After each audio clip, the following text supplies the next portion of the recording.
Welcome to the Game Changer 00100 show. I'm your host, Game Changer, and today we are going to talk about the effects that the pink pill is having on young girls. And we have a prime example of the effect that it has on a young girl, fortunately. But before I get into that, I want to talk a little bit about what the pink pill is telling these girls directly and indirectly. So, in my research of the pink pill, I came across a gem. This one is called 17-year-old girl ask, am I too ugly to date? It's a very weird thing for a girl to ask a woman, especially since, that's something you would ask a man, preferably a man that you want to date. Like, will you date me? And if he says you're too ugly to date, then it's because you are too ugly to date at least him. That's exactly what that means. What the reason why this person asked Crystalline Carrison, of all people, who's not really that type of dating coach, she's more of a expand your option type thing, because what she was hoping for was a blame it on Blackie response. It's not you, it's your brother and all of his friends and all of your classmates and all of the guys at church and all of the guys on the bus to school and all of the guys at the mall. But it's not you per se. That's what she was hoping for, that answer, that you are beautiful. It is the men that are broken for not appreciating beauty. Their standards are too high because Black men are known for having such high standards. All right. Anyway, let me start the video. Hold on. Let me put up a picture of Chrissy. I found one that I think is perfect for the occasion. All right. And there we go. All right. Whoops. Let me stop that. Didn't mean to do that. Let me do that. There we go. All right. And enlarge. All right. Beautiful. Beautiful. Okay. So let's play the video. Self-improvement course specifically with Black women in mind, and the co-author of Swirling, How to Date, Mate, and Relate, Mixing Race, Culture, and Creed. I'm going to do something that I haven't done in a long time, and I'm going to do a question of the week. As many of you know, I started my channel many years back doing questions of the week, where you would write in and you would ask my questions about relationships, specifically interracial relationships, and I would give my take on them, and they were widely popular. They are in the vault. I still have over 1,000 question of the week videos in the vault that have been amazing. They have been enlightening for my audience and has really helped them get over certain challenges in their relationships. So if you'd like to find out where you can get access to the vault for the questions of the week, check the link in the description box below and you'll have access. Okay, so this question really bothered me. This question really bothered me because it's from a young girl, and I have a huge heart for young Black girls who are trying so hard. Now remember, this was the same woman who recently called, she said, inexperienced, and she had that look of disgust on her face. Would you get with a 25-year-old that's young and inexperienced? You know, this is that same woman. Now, keep in mind, this was a year ago, and a year later, they're young and inexperienced in a bad way. But let's continue. To find their place, frustrated because they feel like in a lot of ways they are on the outside looking in. A lot of times they feel like they don't have any good guidance, and it's the blind leading the blind.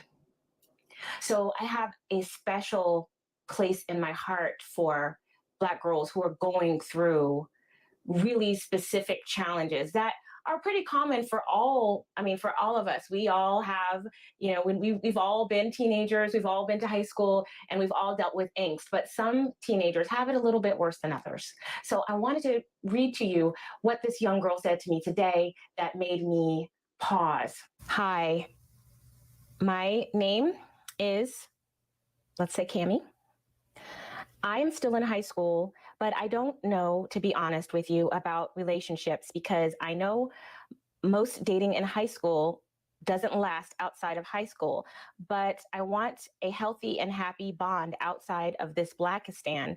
But I know I possibly will be looked over because I am too ugly. Okay, right off the bat, this girl says, I want a relationship outside of Blackistan. Now, she's having trouble finding a relationship in Blackistan, I'm sure. But she says, I want a relationship outside of it. Now, there's no specifics. There's no specifics on, what's the relationship she wants outside. Does she want a tall guy? Does she want a short guy? Does she want a rich guy? Does she want a poor guy? Does she want a big guy? Does she want a little guy? Does she want girth? Does she want length? Like, she doesn't really say any guy outside of Blackistan, which meaning any man outside of a black man, is what she wants. But she worries if she's pretty enough. Let's continue. Now, this is what I call fishing for compliments. To be a girlfriend in a relationship. That broke my heart. The fact that there was so much already at 17 years old, so much of a defeatist spirit in her words, that I just had to respond. And so I said, Cammie, show me a picture of yourself. I promise I will keep it anonymous. I won't share it with anybody, but show me, let me see you. So she showed me her social media page. And what I saw was a really cute girl who looked kind of sad. And that sadness, me and my husband, we talk about this too. Really cute girl. Now, really cute is something when they can't give specific compliments. And it's also the base compliment you can give somebody, especially somebody who's younger than you. To a 46-year-old woman, all teenagers are cute when you really break it down. She's really cute. Not hot, not sexy, not gorgeous, not pretty. Cute. Basically, that's just cute is really an observation of youth. It's what it is. Babies are cute. When women say I'm cute, even though I'm in my 40s, when they say that, I don't really take it as a compliment. I would prefer to be sexy. I mean, it's better than an insult, but I would prefer to be sexy or irresistible or something like that. But you take what you can get. Want to point out that she called this girl cute.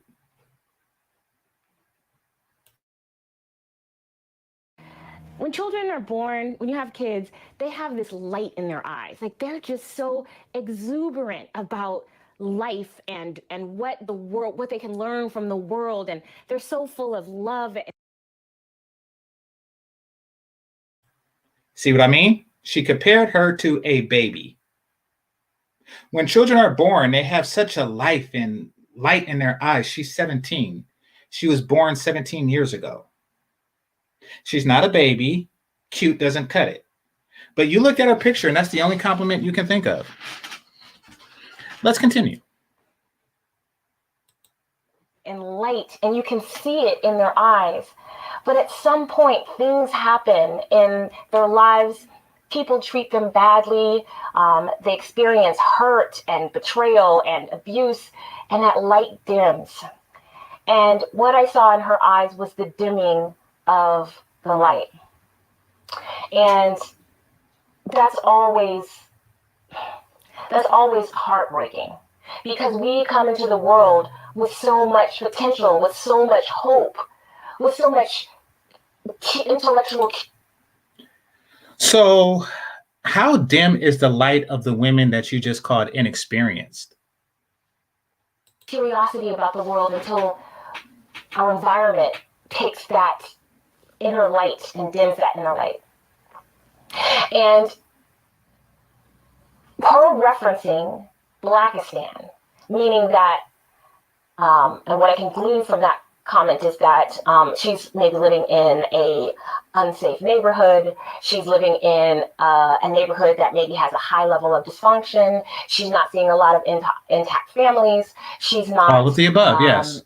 She's not getting a lot of positive feedback in order to feel good about herself. And perhaps she's being teased at school, and she's lonely, and she wants to normally have, I mean, just as we all do as humans, have. Okay. If you are being teased in Blackistan, you are going to be teased in any community on the planet. Period. Once again, if you're being teased in Blackistan, you're going to be teased in any other community if that teasing is about your physical appearance. Whatever I watch, because I went to a black high school primarily, or it was black and Asian.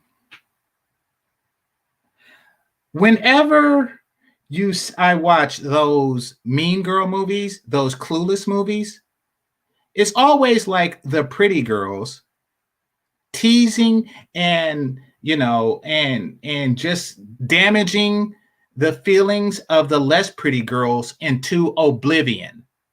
I mean, they just plummet their self-esteem down. And I'm not talking about the Gabrielle Sidibe types. Nope. I'm talking about the girls who are just a little bit overweight or just a little bit poor fashion sense. Any sign of imperfection and they will tease you. If she thinks that the grass would be greener if she went to Sweet Valley High, she is delusional. But let's continue. A connection, a certain level of intimacy with someone who finds us attractive. This is all normal, sweetheart. This is all normal. What isn't normal, though, is your reference to the idea that somebody told you at 17 that you were too ugly to be loved. And here's what. Just because a person can't act on it, that doesn't mean that they are incapable of being sexually attractive. What's going to happen, Cammie, if you keep believing that? If you keep believing that you are too unworthy and ugly to be loved, then you are going to encounter men who are going to take advantage of your lack of love for yourself. What? Okay. I don't really understand how this works, but women think a lot different than men do. So I'm trying to put this together because, and maybe you all can help me. How would a guy take advantage of somebody he's not sexually attracted to? I mean, I guess he could take sexual advantage of her, but he would have to first somehow say that he's sexually interested in her, or at least imply. Like, I mean, he would have to say, you're ugly, you're ugly, you're ugly, like right up into the penis goes inside of her. Like, how does that work? I'm serious. Like, how does that work? This is some type of strange manipulation tactic, I'm sure. But here's what I've come to understand. And maybe I'm answering my own question in this.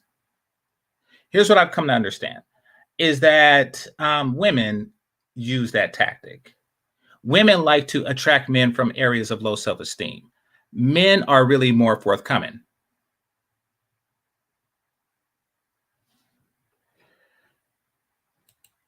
All right, Cam, it looks like you're just eager to argue. Listen, there are other words between sexy and cute that could have been used. Cute was used in this context for a very particular reason, one that will be revealed later. Thank you. All right, so let's continue. And they're going to see how much hunger you have for love, and they're going to use that as an opportunity to hurt you, to exploit you in some way. Use your physical resources, whether it's to use you sexually, to use you emotionally. Yeah, so there we go. Like, how does a man do that without first declaring sexual interest? And ultimately,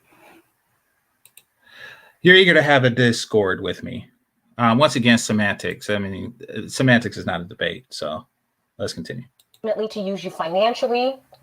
They may leave you with raising a child on your own because you want to be loved, and you think that maybe that's a way that I can get somebody to love me, because if... Okay.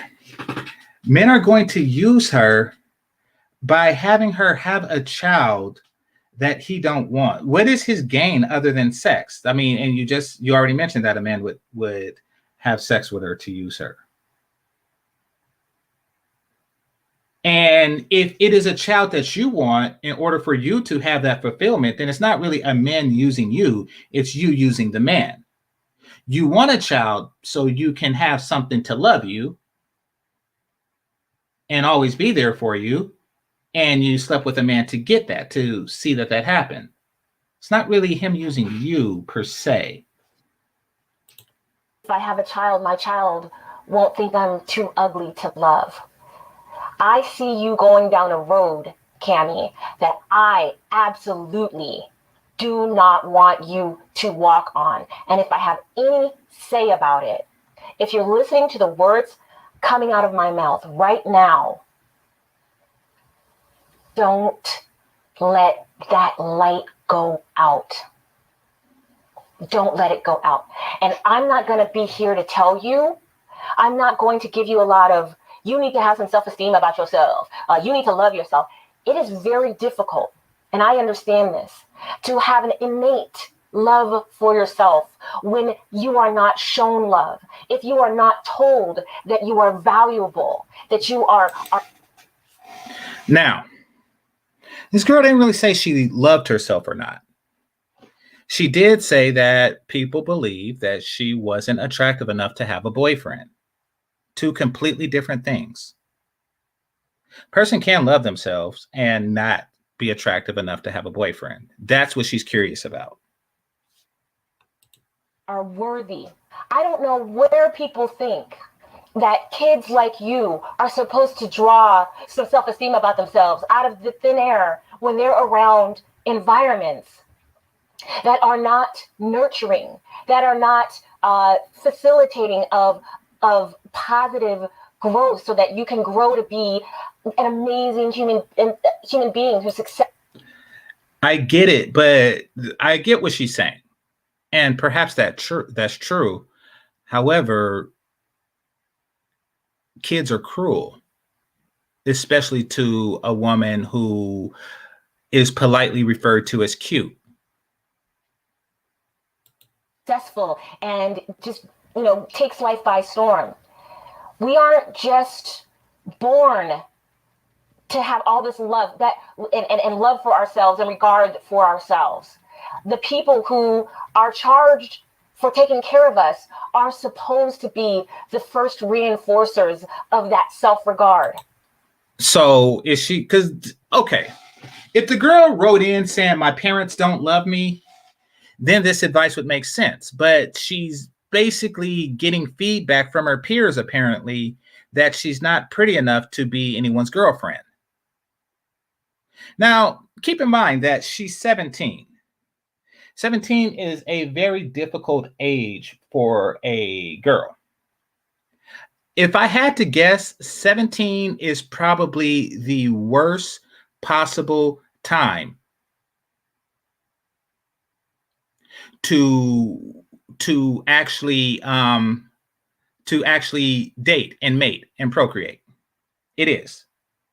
Because think about it. You're a senior in high school, presumably. You're a senior in high school. You can't really date any of the guys who are juniors, sophomores, and freshmen. However, the guys um, who are seniors can date girls who are juniors, sophomores, and freshmen. So right there, you're at a disadvantage. All the girls have high metabolism because they're young and et cetera, et cetera, et cetera. And no older guy is going to want to date you for legal reasons if you live in states like California.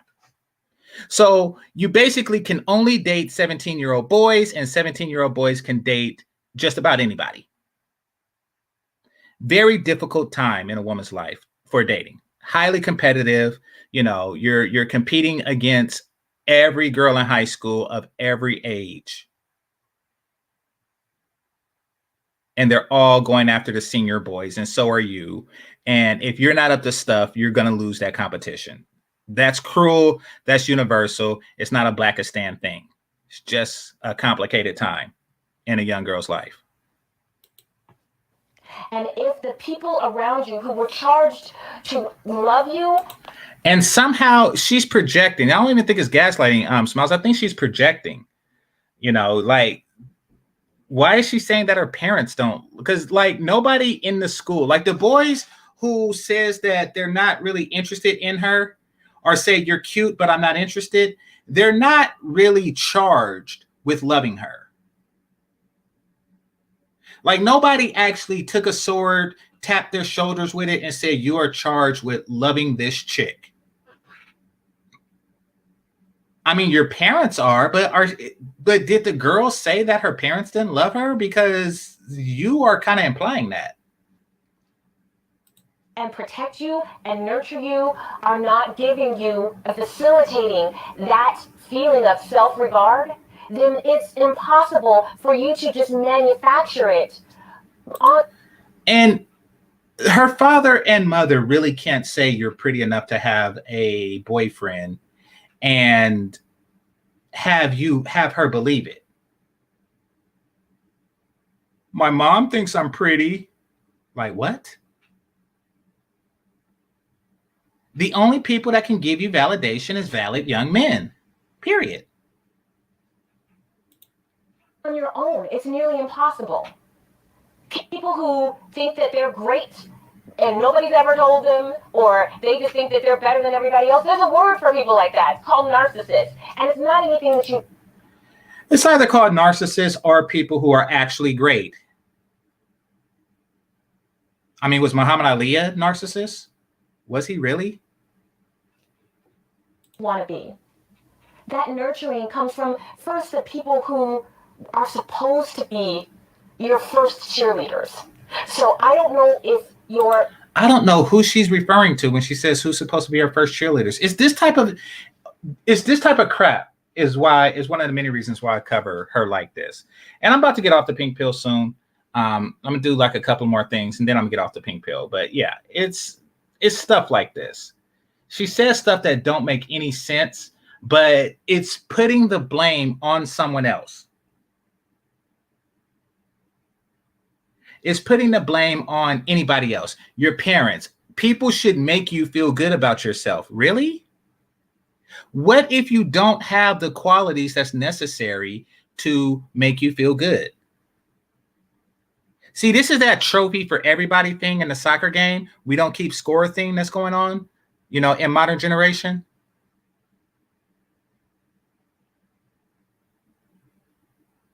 Like, it's people's job to make you feel good. No. It's your job to be good. Or do your best at least. It's not the teacher's job to put a smiley face after an F. It's your job to get an A. And then get the smiley face. The people who your parents who are charged to be your first cheerleaders have done their job. But I'm going to be your cheerleader right now, Cami. And what I want to tell you is this. while I understand that having a boyfriend in high school is very exciting, you've got all these hormones. You get butterflies in your stomach when you see a guy that you like. You're going to school every day and hoping that he'll sit next to you or he'll pass you in the hall. I get it, I understand it. And one thing, Kemi, you are right about, and that is virtually all high school relationships do not last, and quite That's frankly, true. are not worth your time. And it's not something that That's not true. Just because they don't last doesn't mean it's not worth your time. if I were your mother and I'm old enough to be your mother, I would tell you that there are some things that you need to do first. There is absolutely no point having a boyfriend in high school at this point. You're 17 years old. What you need to do is start your escape plan from Blackistan. Now, Oh gosh. Oh gosh. See, this is her way of saying the problem is not you, it's Blackistan. But the problem is her. If you're not cute enough, sweetie, you're just not cute enough. If you're not hot enough, sweetie, you're just not hot enough. And do you think other cuties is taking our leftovers? No. We take theirs. They're not taking ours. Pakistan, we say it's a location. Yes, it is a location. They tend to be poor, predominantly black neighborhoods. But Blackistan is also in your mind. And so what I want you to do is to start developing your escape plan from the physical Blackistan that you may be in, but also the mental, emotional, and intellectual Blackistan that you may have in your head. Okay? You're 17 years old. I don't know what your grades are right now, but the number one way for you to begin to free yourself from the shackles of feeling not good about yourself is to start doing things that make you feel good about yourself. Give yourself goals. Give yourself little wins. I see you're a cute girl, but I also see that you're carrying a lot of weight. All right, I think that's a good portion to slow motion. Slow motion for me. Actually, I'll do 0.5. I'll do 0.5. Here we go. I see you're a cute girl, but I also see that you're carrying a lot of weight. That is totally not unusual. You're a cute girl, but now remember, everything before the word but is bullshit. So basically, you looked at the picture and you said cute. And that's what you say to any fat ass bitch. You're fat. And boys don't see, at least not here, maybe there are places in the world, Greenbow, Alabama, where they do that. But I didn't even know, like, I think I was like, maybe like 24 or something when I realized that fat women had faces. I thought that they just were like these faceless beings that walked around and felt everything through extrasensory perception from being fat. I didn't know that they actually had faces. Because I didn't even look. Once you see the fat, why are you looking at their face? It's fat. So she looked at this fat young woman and said, "You're cute, but the people who are charged with building your self-esteem and blah, blah, blah, blah, blah, blah, blah, blah, blah, 13 minutes, you're fat. You're fat." And the reason that boys are treating you that way is because you're fat. And the reason why the other kids are making fun of you is because you're fat. And all of your problems in life is because you're fat. And you are coming to this woman, oh, it's Blackistan, it's Blackistan. Take your fat ass to Eurasia. Take your fat ass to Eurasia and see how they treat you.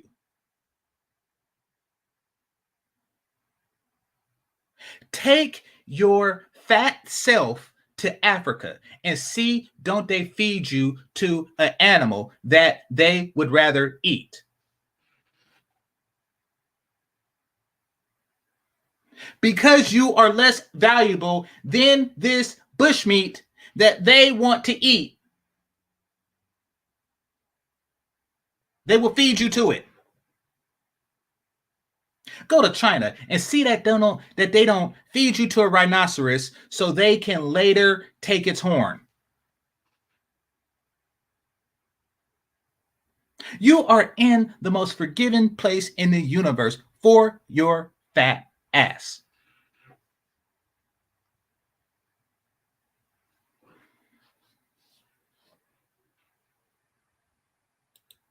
Especially for Black girls like yourself who live in neighborhoods like that. You have, you don't have, you're often in a health food desert.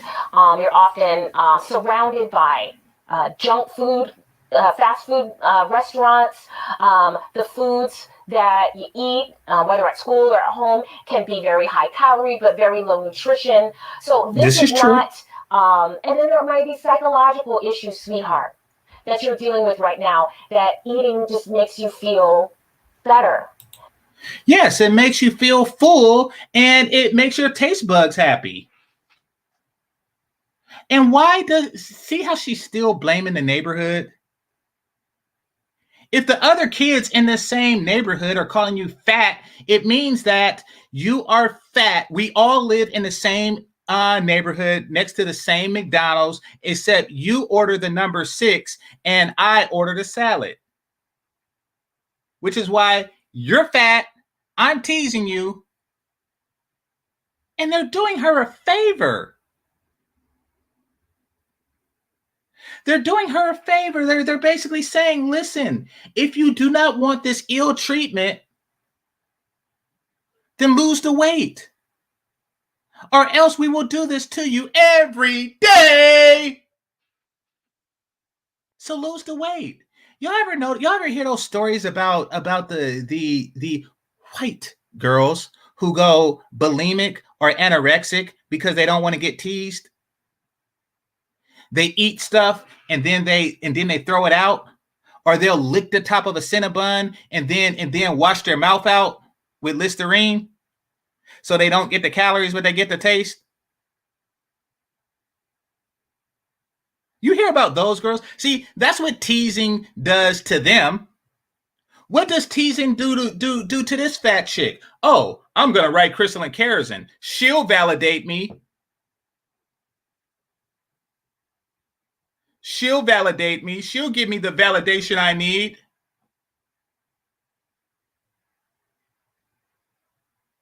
Why is the reaction so different?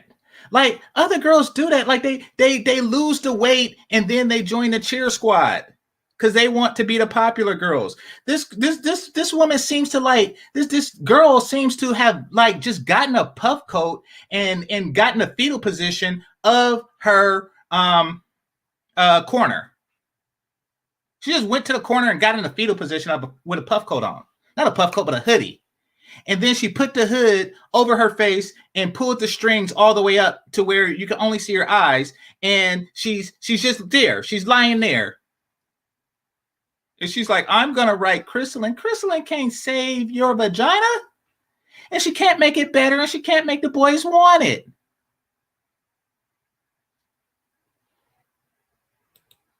Especially, honey, I understand.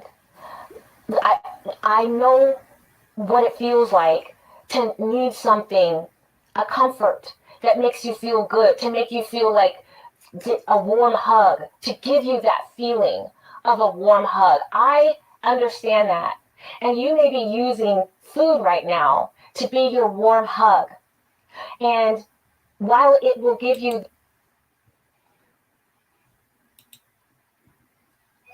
MJ says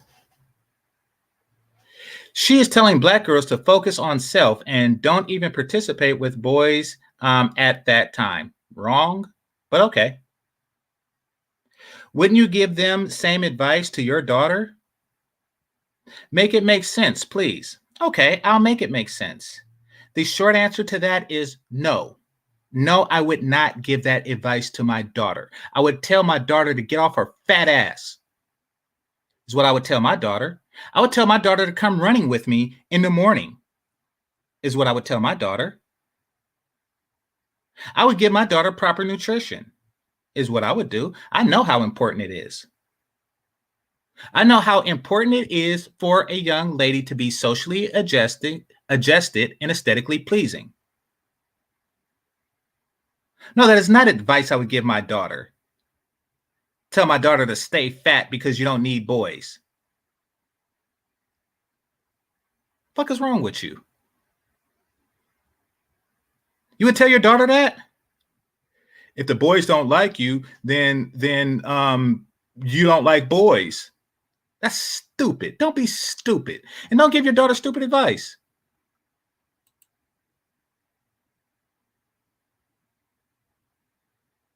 I'm not. You see, pump and dump is really all you can do with an overweight chick.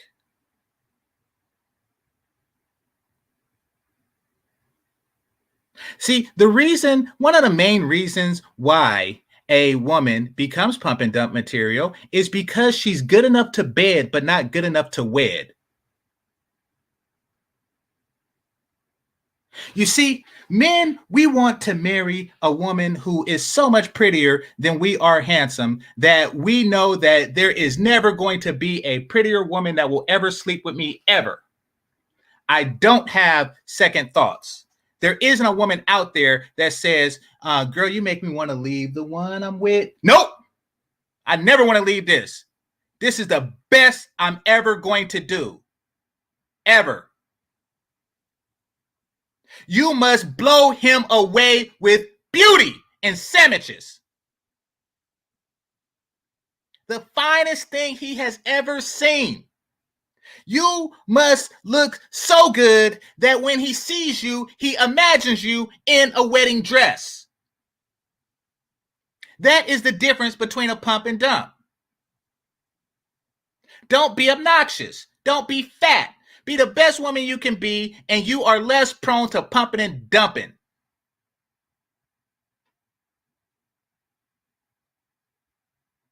You pump and dump girls that you use in between beautiful ones.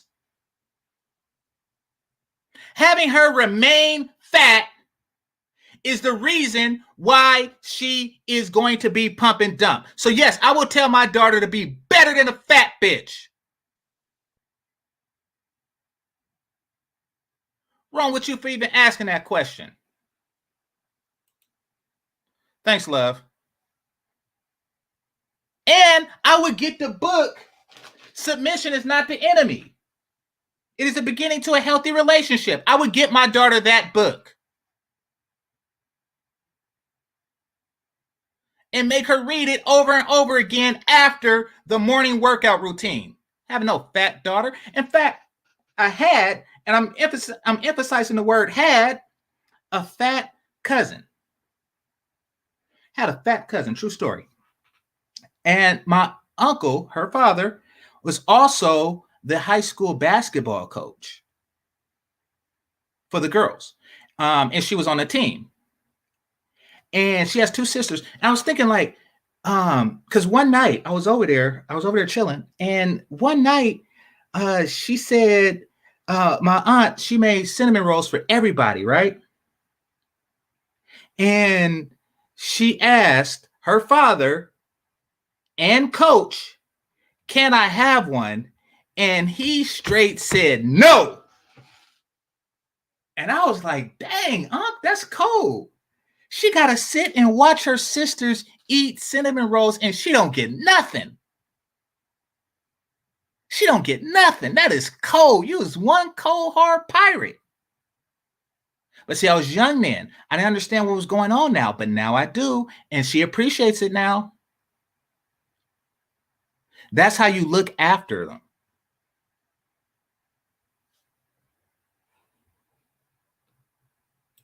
That temporary relief and pleasure over time, it is really a slow suicide.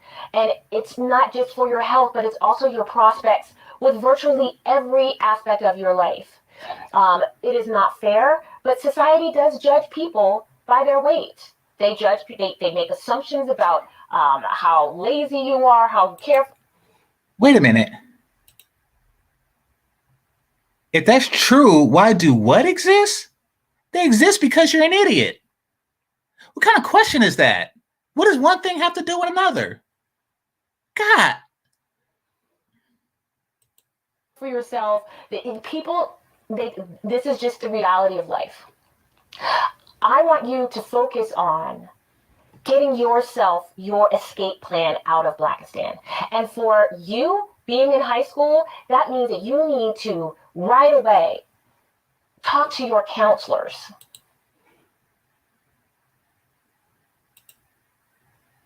So the only thing you focus on is superficial. Got it. You goddamn right. You goddamn right. Because that's all you got until you show me more. The first thing I see when I see you is what I see. What do you mean focus on? Like I could just look at a chick's IQ. Yes. Yes, that's the first thing I focus on. And then it's up to you to get me the other stuff and a sandwich. That's why I say get the book. Get Danika's book.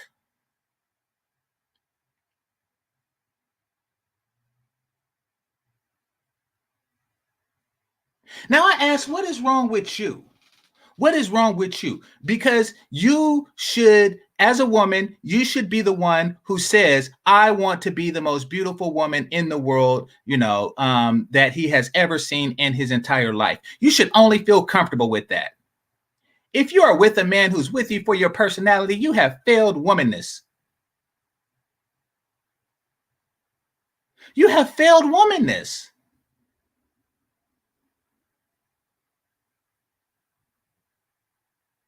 All the songs of old, all of the love songs, and it's about men talking about a woman's beauty. All the books is about a man enamored about a woman's beauty. The paintings, every art form is a celebration of a woman's beauty. And you think that we should embrace something else?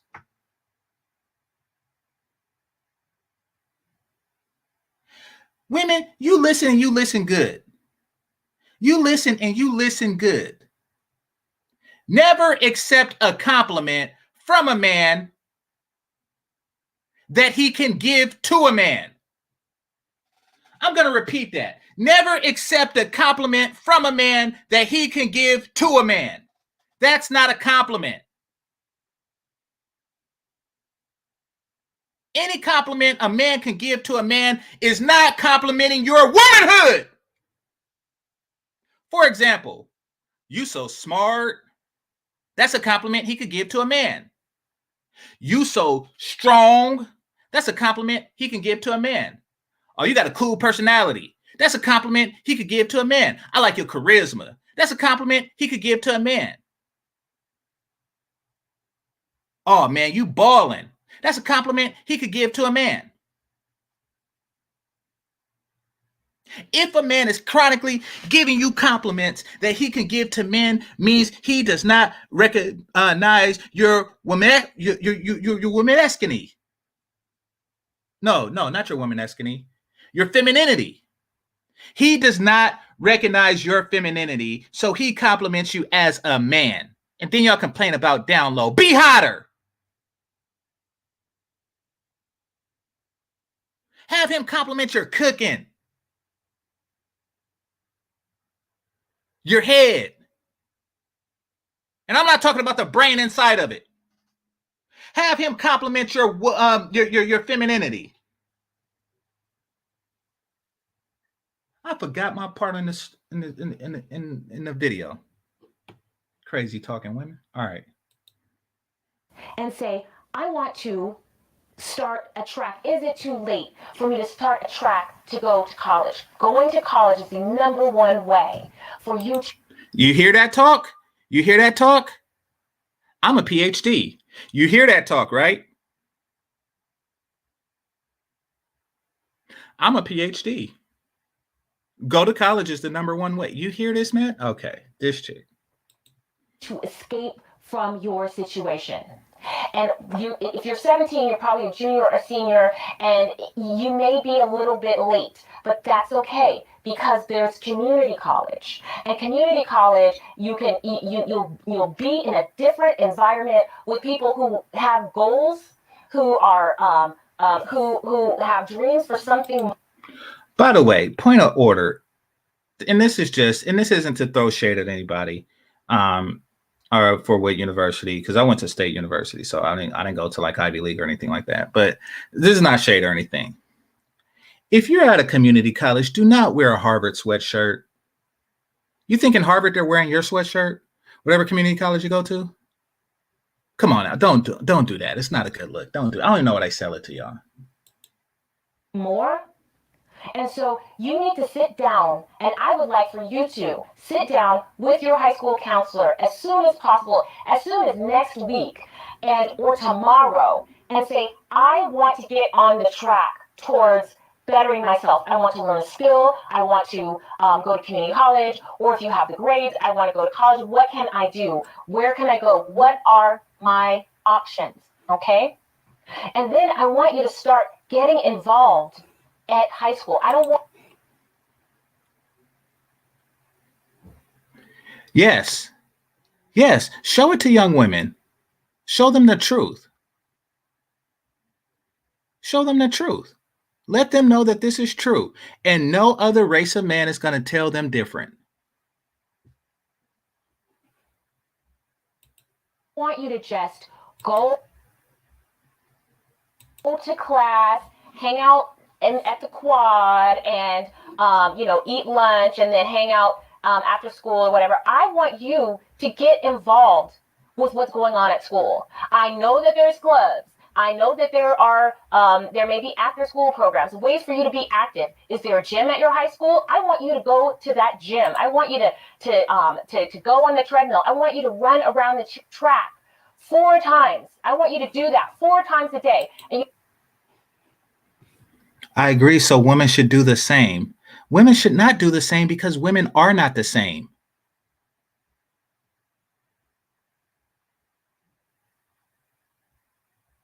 I hate to be the one to break it to you, but men and women are different. If men and women did the same thing, then society would be confused. It'd be 2 people holding the door open at the same time and both parties walking in it at the same time. That's the type of confusion shit we have going on right now. You're a feminist. You're not even a woman. See, that's your problem. That's your problem. You know what that's going to do? You're going to drop the weight. You're going to feel better. You're going to have more energy. You're going to be able to concentrate more on your homework. And you're going to have a goal. So even if there is no gym, I'm sure there's a track at the high school or there's a football field. I want the weather starting to be nice. I want you to get your sneakers on, and I want you after school to go out there and go around the football field like 4 times, or go around the track. You go around the track 4 times, that's a mile. I want you to do that every day that you have school. And you are going to start feeling good about yourself, and let that be a goal. Let that be a goal for you, that you are going to do this. You're going to commit to doing this every day, and guess what? That becomes a tiny win. And then you say, you know what? I was able to do that, and that is, I accomplished something. I won. I challenged myself to do something, and I did it. And what makes you feel good about yourself, Cami, is those small. No, what makes a woman feel good about herself is when the men come and compliment her and give her compliments that he don't give fat chicks. That is what really makes a woman feel good about herself. That's how she really knows that she's worthy. Small wins, those small goals that you make for yourself, that become bigger goals. But what you need to do is take advantage of the opportunity and the resources that you have right now, because the school that you go to is obligated to help you to be successful. And so you need to talk to your counselors. You need to find out what track you need to be on so you can get some goals. She need to be on the racetrack and the treadmill. And do it. You need to start getting out there exercising. You need to start getting involved in clubs. And then I want you to get on the college track. And then once you're getting there, I want you to write me back, Cammy, and let me know how those goals have been going for you. Because then I'm going to talk to you about what the next steps are. It's letters like Cammy's and others that I get all the time that make me know more than ever that the pink pill needs to be refined. Good night, Melody. For young girls who are, and this is why I picked this video. Listen at this. Getting out of high school and going into college. There needs to be a mini course for Black girls going into college. I'm working on that right now. If you are interested in being the first to get access to this new course, I'm going to have so much information in there. It is going to be so much more targeted for the age group. We're going to talk about social media. We're going to talk about which colleges to go to. We're going to talk about what to do once you get to college, because the big, huge thing that I see happen so much is that we're told to just go and get your education. Don't talk to anybody. Don't go to parties. Don't join. Just keep your head down and keep and focus on your studies. And then you have so many women who come out of college with degrees and are working, but are literally socially handicapped, retarded, and that's the same thing you told her to do in high school, is to not focus on boys and blah blah blah blah blah blah. The areas of relationships and socializing and building up potential prospects for mates. We are just simply not taught that. That's going to change. I am putting together the first pink pill course for Black girls going into college. If you're interested in signing up and being alerted when the course is going to be done, make sure you click the link in the description box so you can get on that mailing list. You see this? Y'all see this? So training them to be okay. I'm not gonna respond. And finally, Cammy, I am going to gift you, once I am done with this mini course, I am going to gift you the pink pill course for girls going into college, because I hear you, I see you, and I care. And you are not ugly. You are beautiful. And you have... Oh, but she's not beautiful. She's fat. And y'all see the lies that she tells? Y'all see the lies that she tells? Calling a fat person beautiful? She's not beautiful. See, the reason that this gal wrote her is to feel beautiful.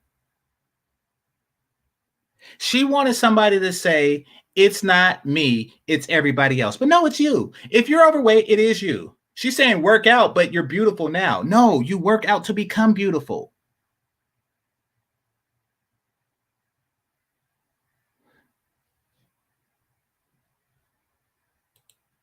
You have the potential. Don't let anybody tell you that you're too ugly for anything or too dumb. Okay? Unless you're ugly and dumb. If you're ugly and dumb, people should tell you. Take me, for example, right? It's no secret. Everybody knows I'm a nerd, right? Shout out to Danica. She stopped by and showed some love. Well, she knows it too. Everybody knows I'm a nerd. I got picked last for like basketball and stuff, right? Like Shorty Low. And did I go home and tell my father like they picked me last because I suck? And I'm not talking about I sucked like a little bit. Like it was extremely bad. Because that's the way my brain worked. See, here's how bad I was. because I have a science mind, I thought that the best way to make a basket was to throw the ball up into the hoop, and then presumably it will fall down in the same direction, scoring me 2 points. That is how bad I was. I would not get picked if it was an odd number of boys. And furthermore, I would not get, if it was even, I would only get picked if there was an exceptional player on the same team. Meaning that, say if you had like a young, Kobe Bryant, but the elementary school Kobe Bryant, if he was on the team, then Game Changer could be on the team to balance out the unfair advantage. I sucked. And it would do a disservice for somebody to say I was great.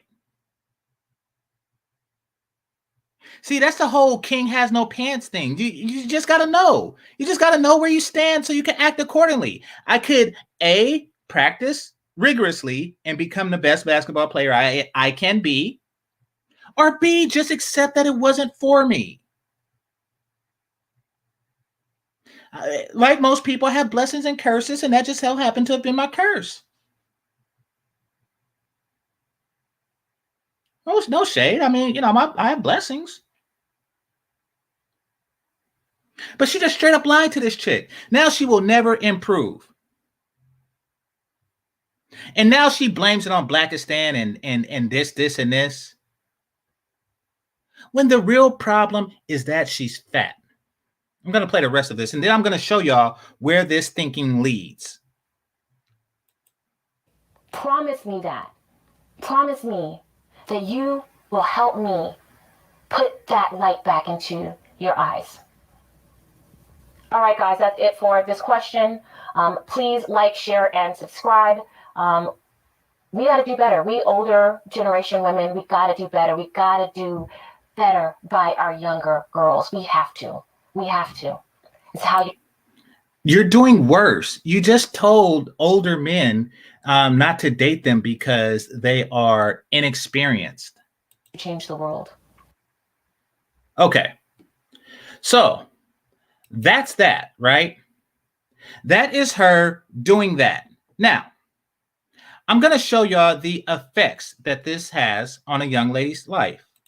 Let me just prepare myself and prepare you all for what's about to come.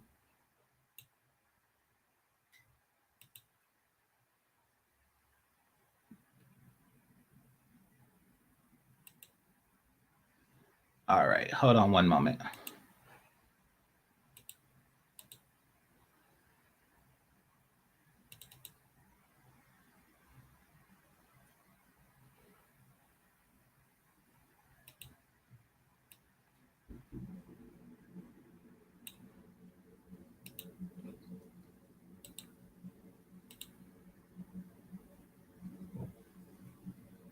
Wait a minute.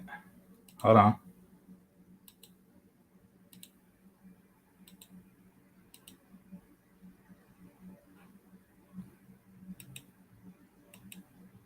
Okay, so this young lady, I'm assuming that she's both young and a lady. We're gonna go under the assumption that both of these things are true for the sake of this conversation, right? So this young lady came to my chat room and said something to the effect of, "I would rather die alone than with a black man," something to that effect, right? Not gonna really. I'm paraphrasing, but it was something along those lines. And I was like, okay. And I just kind of ignored it because, hey, that's her choice. She has a preference, and maybe that's what's going on.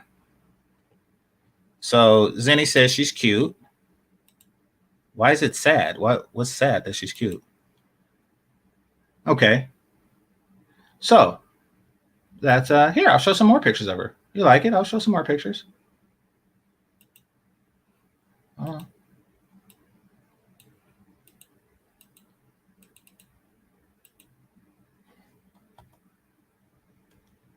Crap, it's not letting me. Hold on. Should let me scroll through.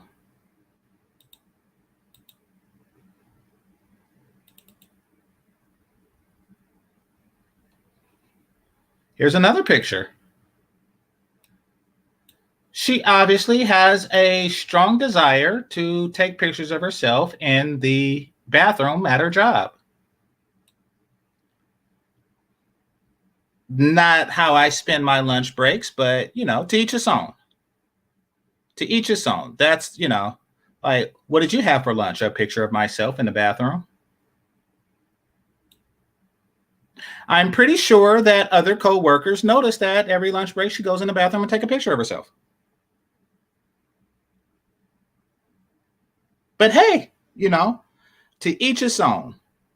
People say I'm weird. There you go. All right. And here's another one. Here's another picture of her. Let me zoom in. And that's her. So I'm like, okay, I understand where this is going. This is a young lady who wants to swirl. She's been listening to Crystal and Carolyn rhetoric, and she said she wants to swirl. For whatever reason, she came to the conclusion that swirling was the best. Because, non-Black men are better than Black men in most ways that this woman defines greatness. So let's just see the guy that she's with. This great guy. Here he is.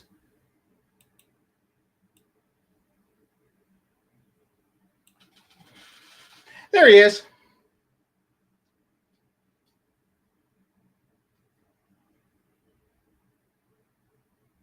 So she left Blackistan and she wound up here. This is where she wound up after she left Blackistan. Now, there's a helmet here. I don't know if this is a helmet for skateboarding, which she seems too old for, or if it's a helmet for mopeding, which she also seems too old for. Bicycling, maybe. And you're never too old for that because that's exercise. Or is this just a helmet that's designed for the regarded people? That word that sounds like regarded.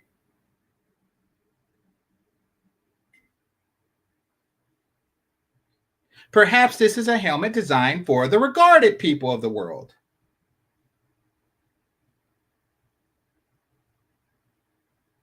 And if you are regarded, then please wear your helmet. Because I know that you have an overwhelming urge to bang your head on the school bus window. And if you are past the age of school bussedness, which you obviously are, you bang your head on the nearest available window to you. So perhaps this is a regarded helmet. Who knows? But it's a helmet.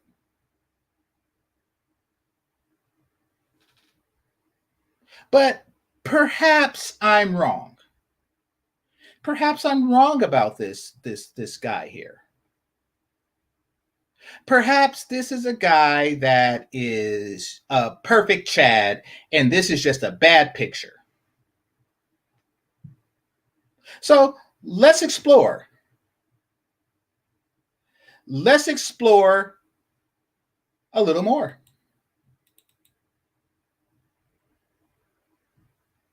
All right. Yes. Let's take a look at his fashion sense, shall we?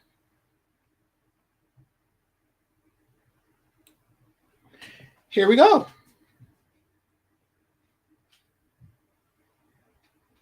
Here is this man purchasing a bunch of canned goods.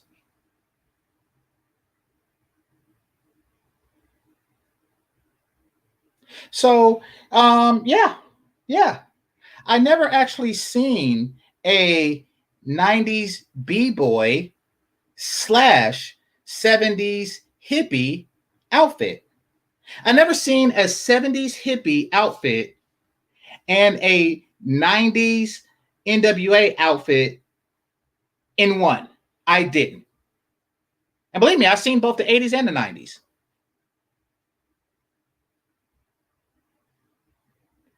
But this is what people mean when they say game. Basically, if you will notice that he has one laces with the blue shoestring and the other laces with the pink shoestring. But I don't think that we should ever forget that he is a man past 30 with holes in his pants.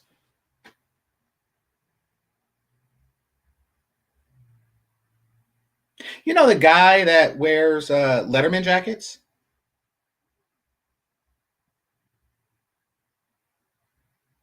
You know the Al Bundy, I scored 4 touchdowns and Polk High types? Except he didn't. I must say, this is unique. I have never seen this particular outfit on a human being in my life. Not saying it's a good or bad thing, but it is a thing. Now, I want y'all to notice something that I also haven't seen in a long time. This right here is called a medallion for all you young whippersnappers. This is a medallion. This is a over-exaggerated gold item that is placed around a gold chain. And it was called a medallion in 1985. All the way live, I think I was about 10.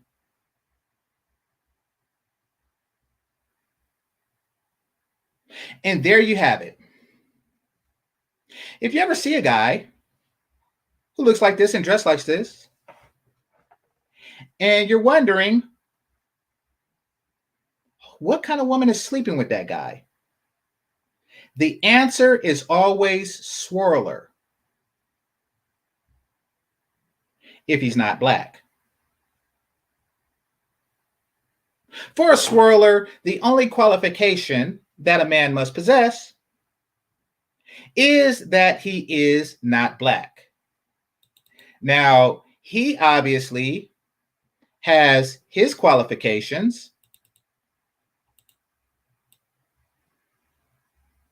He obviously has his qualifications. And she has qualifications that are different.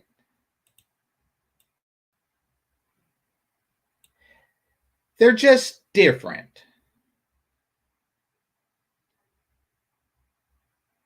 Now, I'm not one to judge a cover by its book. That's just not what I do. I appreciate you, Mr. Wright. So what I'm going to do is I'm going to assume that underneath that hair or underneath that hat is a full head of beautiful blonde hair. And underneath that tie-dye sweatshirt is just a remarkable six-pack. And in those tie-dye pants is acid wash hold pants is a wallet. And in that wallet is all kind of black cards. He is a high value man that can pretty much, crush me with his wallet. I'm going to assume all this. I'm going to take this as a truth, as a natural truth, that this is a high value man. And this is just another bad picture. So let me do a little bit of research.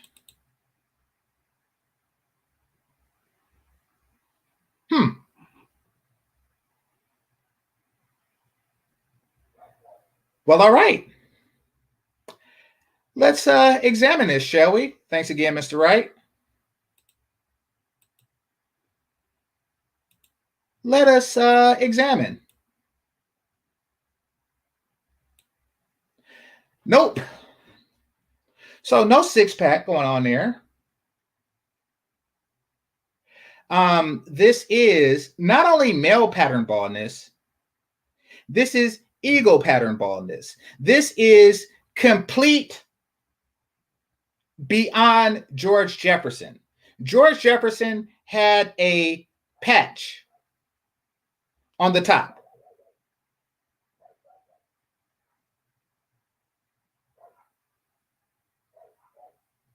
This is James Evans.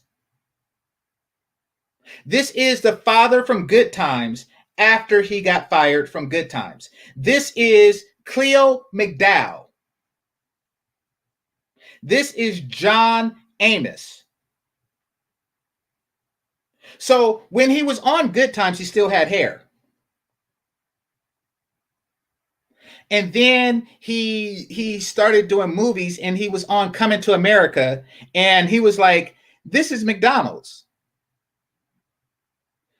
We are McDowell's. This is McDonald's. We are McDowell's. And he had that particular hairline. Perfect timing. Sarah the Narcissist says, since when is a man's value based on his looks? My baby is beautiful. Ha! Okay, let's go there. So, a lot of women value men on how much they earn. Well, you're working because you take pictures in the bathroom at work. So you're working, and with your combined income, even though we never actually see him work, but with your combined income, you live here. Now, I want to point out that the living room is so small that he must sit 3.5 feet away from the television set.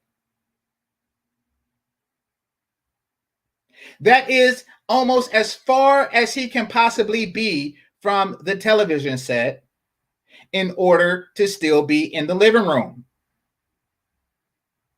But where is like all of this high value luxury home that you just live in and with the bidet and, oh, I'm out of Blackistan and it's oh so lovely. Where's the chandelier? Like, where is the grand entrance staircase and stuff like that? So in this trailer, you're right there. Like, the couch is right there. If you fall off the couch, you land into the Christmas tree. And the TV does he even need a remote? Like, the living room is so small, he don't need a remote, but he has one. So, yeah, since when is a man's value based on his looks? What are you basing it on? Because this is your couch.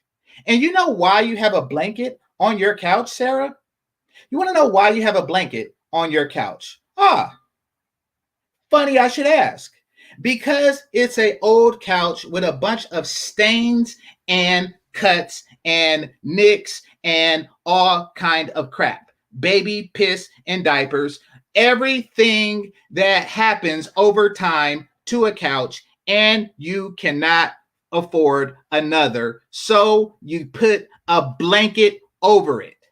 Which means that with your combined strength, between the two of you, bringing home a check, between the two of you bringing home a check, y'all could not afford another couch. You just put a blanket over the one you got. Am I missing something? Am I missing something? With our swirling powers combined, I am Captain Couch. And then Captain Couch is just like this puny motherfucker that you just slap around. Like, it because you can't actually get Captain Couch.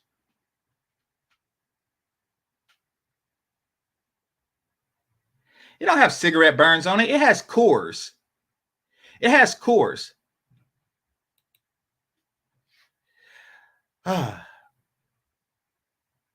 are you saving up to have a baby? Can't you just have one? Like, but I mean, don't you want your baby to have a couch?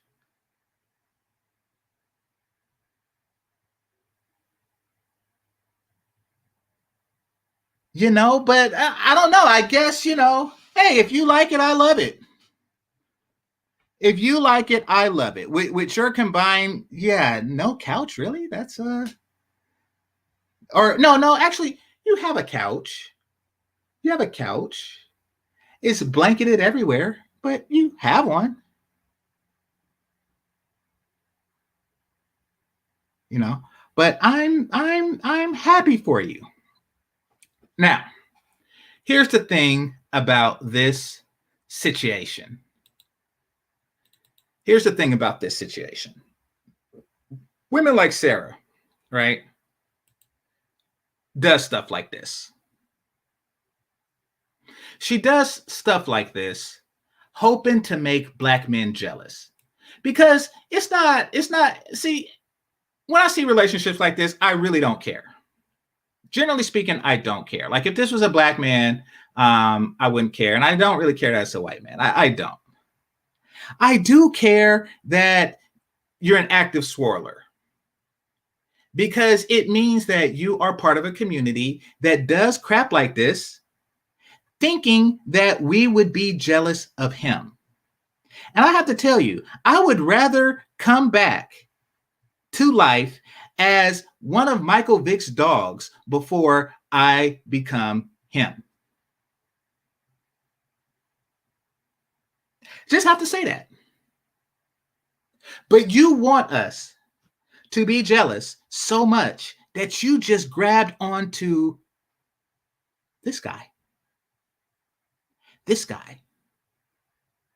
And don't get me wrong, I'm pretty sure you walk around with this guy at Best Buys, and every now and again, a brother would get jealous. He would say, "Oh, dang, we lost one of our sisters." And that brings you so much joy. That brings you so much joy. That is the reason that you got with this guy, to stick it to the black man in Blackistan and Blackadas. You get joy from that feeling.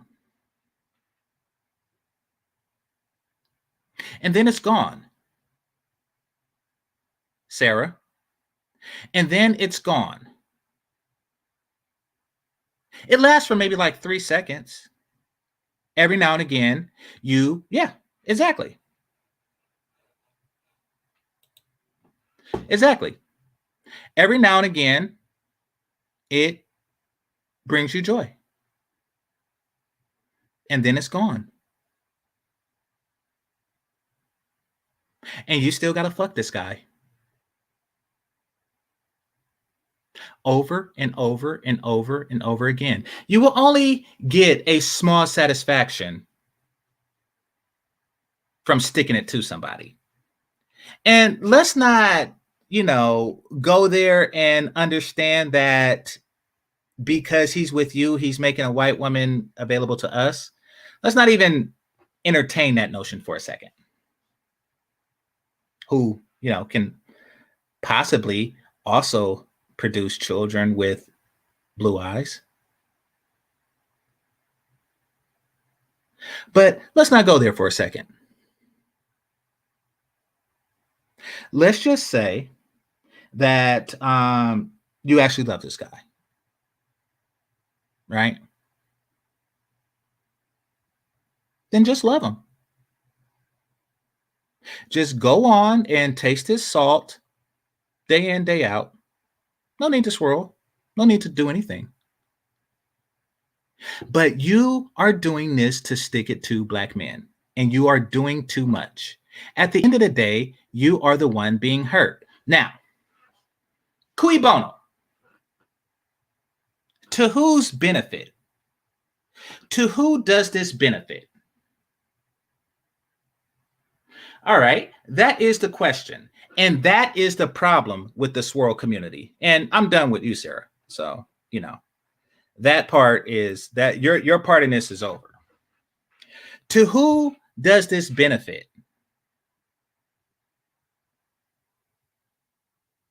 It benefits all of the old bitches.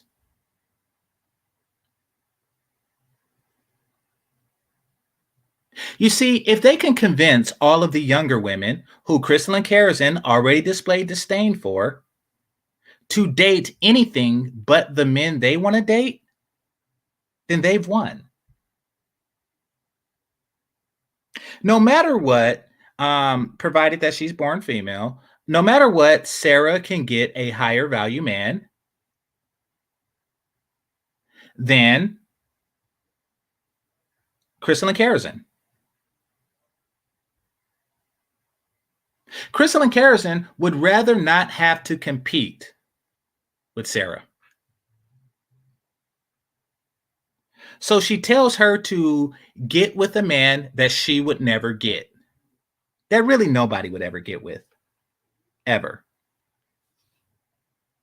And she does. And she throws her vagina away in despair in a shitty couch.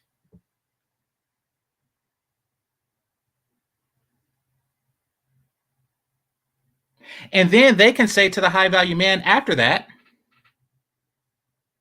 these young girls don't want you.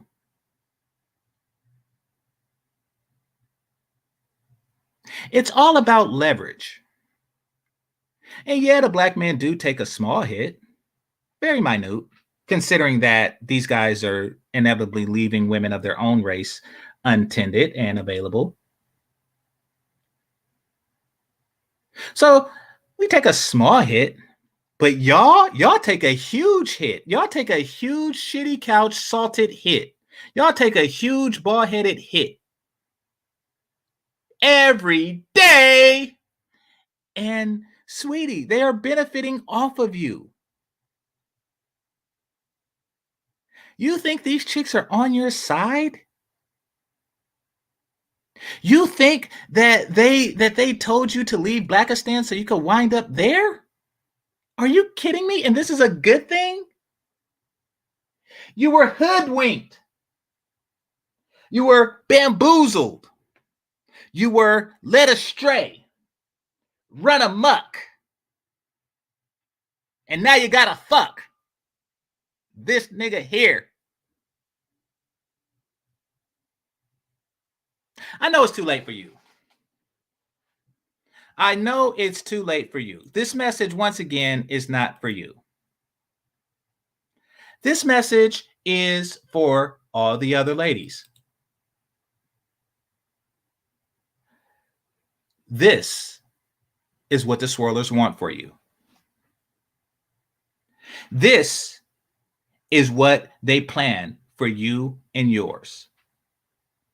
This is the future that they want you to have. While you hear them talk about leveling up and hypergamy and living my best life, etc., etc., etc., it is at the expense of your life. While they are leveling up, saving themselves for that 666 guy, this is what they are setting you up for.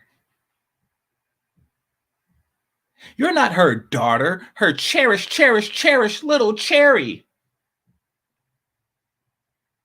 To you, to her, you're a bitch in her way. You are a bitch in her way.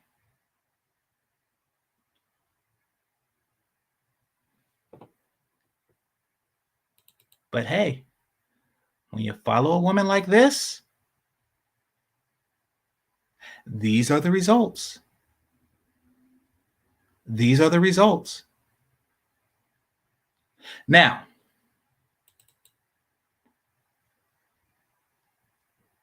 all right. As promised, as we all know, at least those of you who seen my video yesterday, Crystalline Kerosene has had liposuction. Once again, Crystalline Kerosene has had liposuction. One more again, Crystalline Kerosene has had liposuction.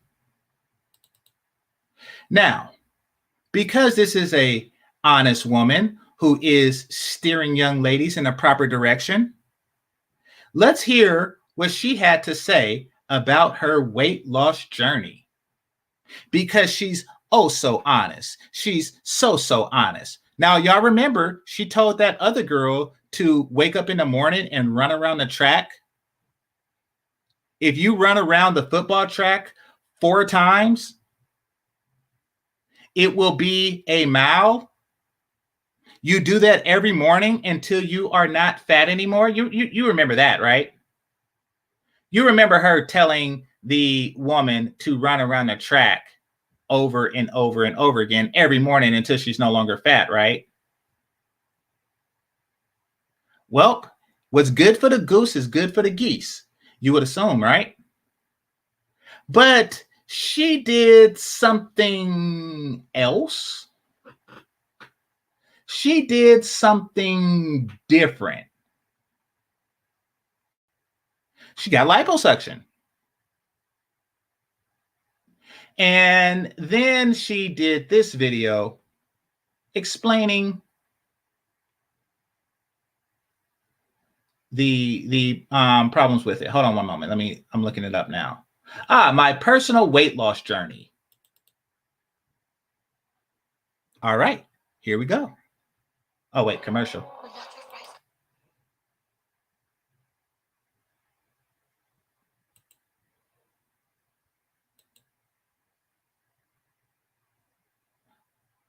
Oh, and by the way, ever notice how they talk about avoid struggle love, but this is okay? Ever notice that? Struggle love is bad, but this is okay. This right here, this is okay.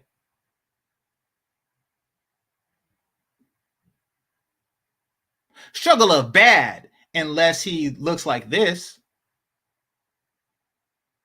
And sure, my baby is going to look like George Costanza from Seinfeld, but at least his eyes might be blue. Dang, Christopher, you got here late. So, if you want to know who's this white dude, well, this is her boyfriend.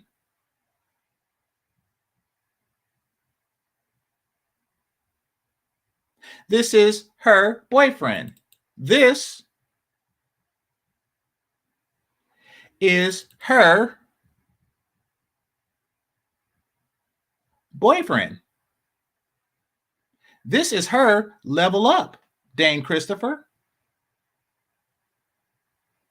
Once again, this is her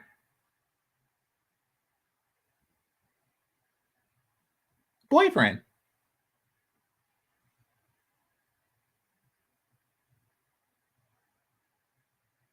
Because that's what swirling is.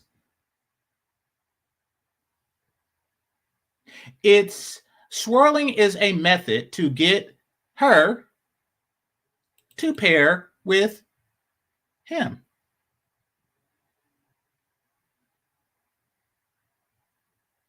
But when you hate a group of men more than you love yourself, scratch that. When you're able to turn your hate for one group of men into love for another, this is the fruit that is born from that. This is what happens when you do that. Like, I hate you so much that I'm going to, blah, blah, blah. I'll show you. And you show us. Every day, you show us. Every day. Every day you sit on that couch. You try to have sex on the couch, but it's too small. Every day. Oh, it's beautiful fruit.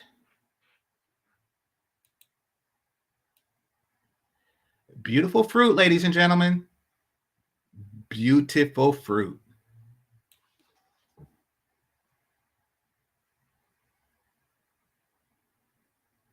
Ladies, would you like some of this fruit? Would you like some of this salty fruit?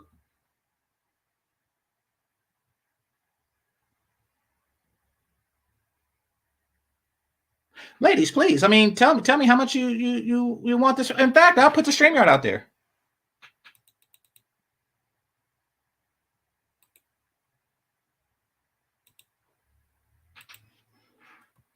Here we go. Please tell me how much you want this fruit.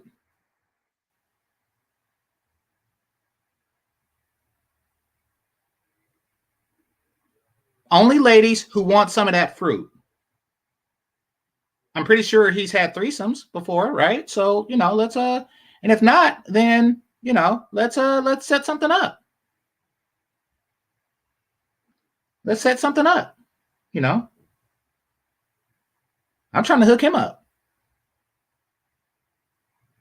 So to all the ladies out there, let's see. Come up if you want some of that fruit. This is the fruit of swirling. I thought it tastes like ice cream because that's the logo, but apparently it's salty. It's a salty fruit. Yeah, so will mine. And everybody's here. This is the best man you could find to father your kids? Jesus. That's an indictment on you, love. But, who am I to judge? All right, so back to her personal weight loss journey. Just had to explain to Dane Christopher who the guy was.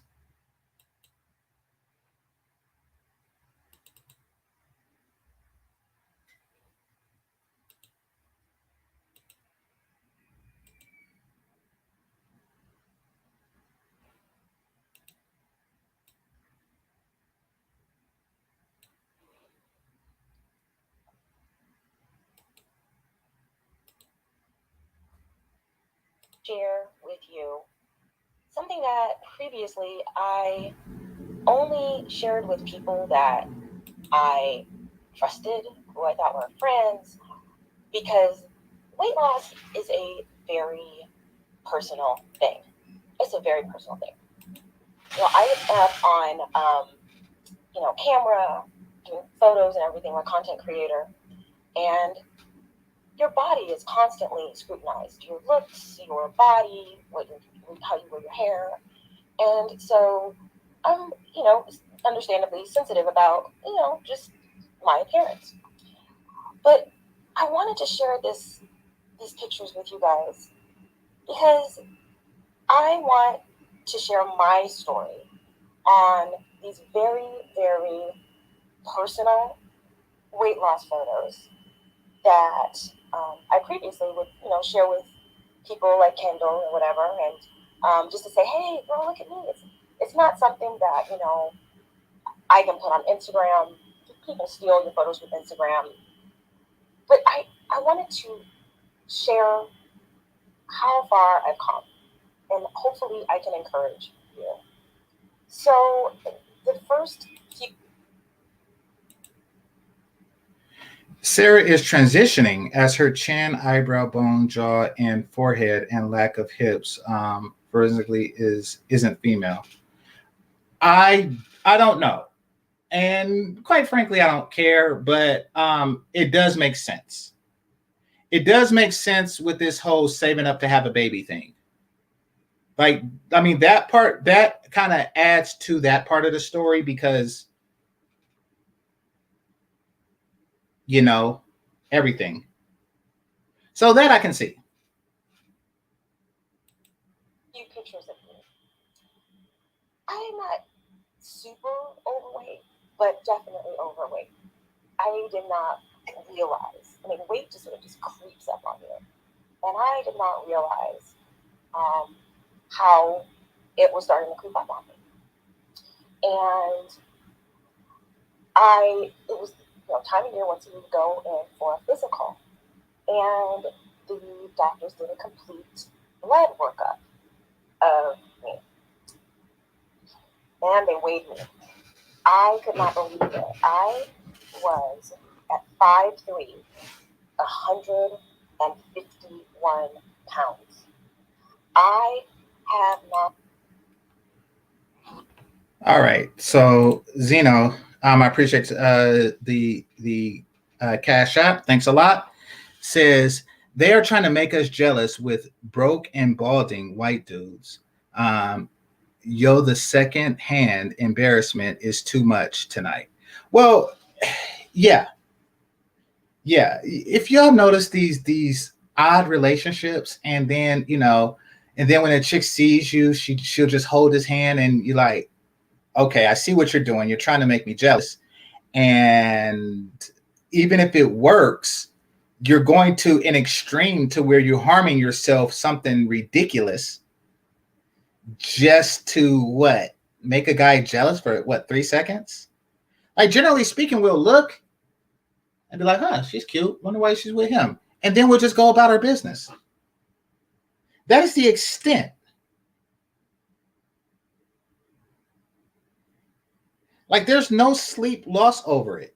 Like, I personally don't even remember the last time I seen it. I remember thinking that when I've seen it before, but like, when was the last? Like, don't really care. But you do. You care so much about invoking negative feelings in us that you would go to extremes.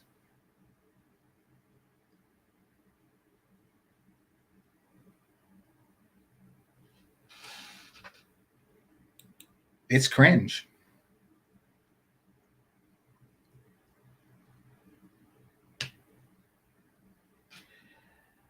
If he is treating her the way she needs to be treated, why are you attacking her partner who wanted the job?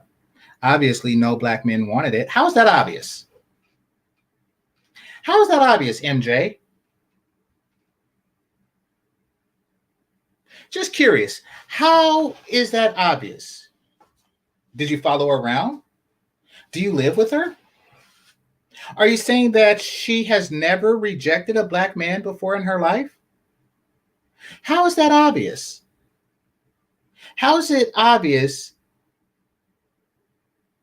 that no black man wanted her? Could it be that a black man wanted her, but she didn't want him?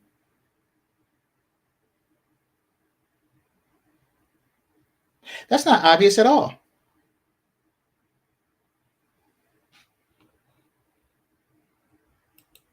Not seen 150 pounds since I was carrying children in my womb.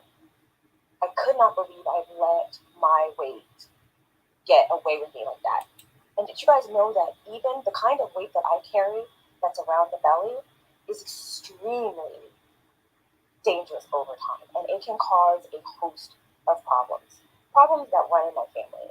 Like, Okay, so her belly fat can cause a host of problems. I get it. Keep in mind that those problems can still exist even if you get lipo, but you know. Um, why is she looking all devious like that? Like the turd that stole Christmas. Because she is the turd that stole young women's mating prospects, is what she actually is. She's figuring out, like, how can I steal Sarah's man or potential mate?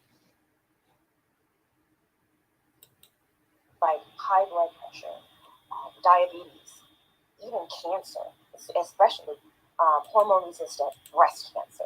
Like, this is no joke. It is no joke. So I get the blood panel back, and they're like, your blood pressure's high, you are borderline, sugar, insulin resistant. So I was like within a point or two of being, on the borderline. for diabetic. My mother is a diabetic, and she gives herself shots. And I was like, you know what? I do not want this to be me. I do not want to be in a position where I have to administer to myself insulin, that I have to watch everything that I eat. I didn't want to do that. I want to have, I want to enjoy food, but if I have to watch everything I eat. I want to enjoy food. Listen at her. Keep in mind, we all know that she got lipo. Crystalline Kerosene got lipo. Crystalline Kerosene got lipo. Crystalline Kerosene got lipo. We all know this. So as she's telling young ladies to work out and exercise, on the previous video I showed y'all, she was telling young ladies to work out and exercise. She got lipo. I didn't want that. I wanted to enjoy food. in moderation, and but I also want to treat my body healthy. You know, this is the only body I'm going to have. So I decided I needed to start doing something. So it wasn't just about, oh, look at this. Ugh, look at all this fat, it's gross, right? It was me really taking a serious look at myself in the mirror and holding myself accountable. Because I always say this, don't compete with other people, compete with yourself. If you outdo yourself, you always win. Oh gosh. So periodically, and this started If you cheat, you always win too. when I was on my weight loss journey, I would take these pictures of myself. I would take these pictures of myself in the mirror to remember where I was and where I've come from. And I got to tell you, I'm really happy with where I am. I'm not exactly where I want to be, but my blood sugar levels are now normal. I am now a healthy weight. I think the last I checked, I've lost like 10 or 11 pounds. And what's I've lost 10 or 11 pounds. No, you didn't lose it. The doctor took it away. left is it's a lot of muscle. So I'm going in the right direction. One thing that I learned through just this, my nutrition journey too, is that I can't eat like bread and My nutrition journey. Oh my God. She has a wife beater t-shirt that says not Becky. Once again, she has a wife beater t-shirt that says not Becky. That's how twisted these swirlers are. They are, and I think that they over exaggerate how much they are making either party jealous. Because let's face it, when you see this girl with this guy, they're thinking that white women are going to be like, oh no, he got one of ours. She took one of our men. But did she really? I mean, Sarah, you say that you wanted a baby with blue eyes, but so does he. It's just that no blue-eyed woman would have him. Because he's a 40-year-old skater.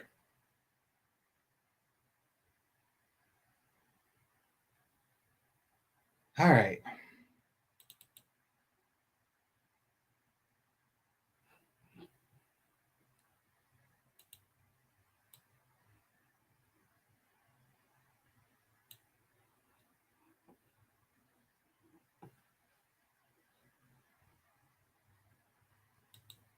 and rice and a bunch of potatoes and stuff like that. I can't eat that because those are the things that make my body react, and store fat. And it's interesting when I get off bread for a while, and then She is really talking about her dieting journey like she actually dieted. She is really talking about her dieting journey as if she actually dieted.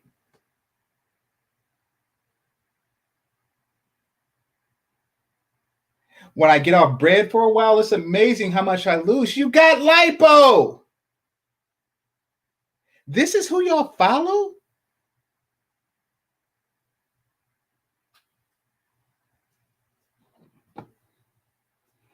Hold on before I go back. What does this chick have to say? Fucking feminist. So you are mad that she's young, far from being the next victim of pump and dump community. Once again, when a woman is vastly more attractive than the man she's with, there is no pumping and dumping. I'm mad because Crystalline Carrison and those like her led her to despair. And you want her in despair. You want to know why? Because you're a feminist. You are a very low value to a heterosexual man, MJ. And as such, you want as many women vagina off the market as you can possibly get. See, conventional means of mating, dating, and procreating don't work for you. It don't work for you. Why? Because you're not a natural woman. And as such, you need you need unnatural methods of seduction.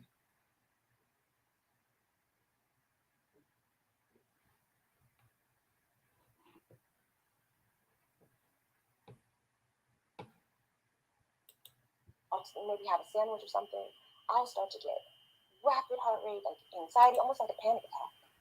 So my body really is happy that she gets a panic attack from a sandwich. By the way, for those of you who just got here, Crystal and Carrison got lipo. Crystal and Carrison got lipo. Crystal and Carrison got lipo. Now, why do I say that? And why am I playing this video from February 7th, 2019? Just to let you know that she got lipo and then she tells all these women about her weight loss journey when really she just got lipo. Yes, I had to get rid of bread because I got panic attacks. And, you have to look in the mirror and understand your value and your worth. Bitch, you got lipo. Nothing wrong with lipo, but don't talk about your, your heroinistic journey, how strong you are because I lost the weight and you conquered and you're so disciplined and stuff. No, you got lipo.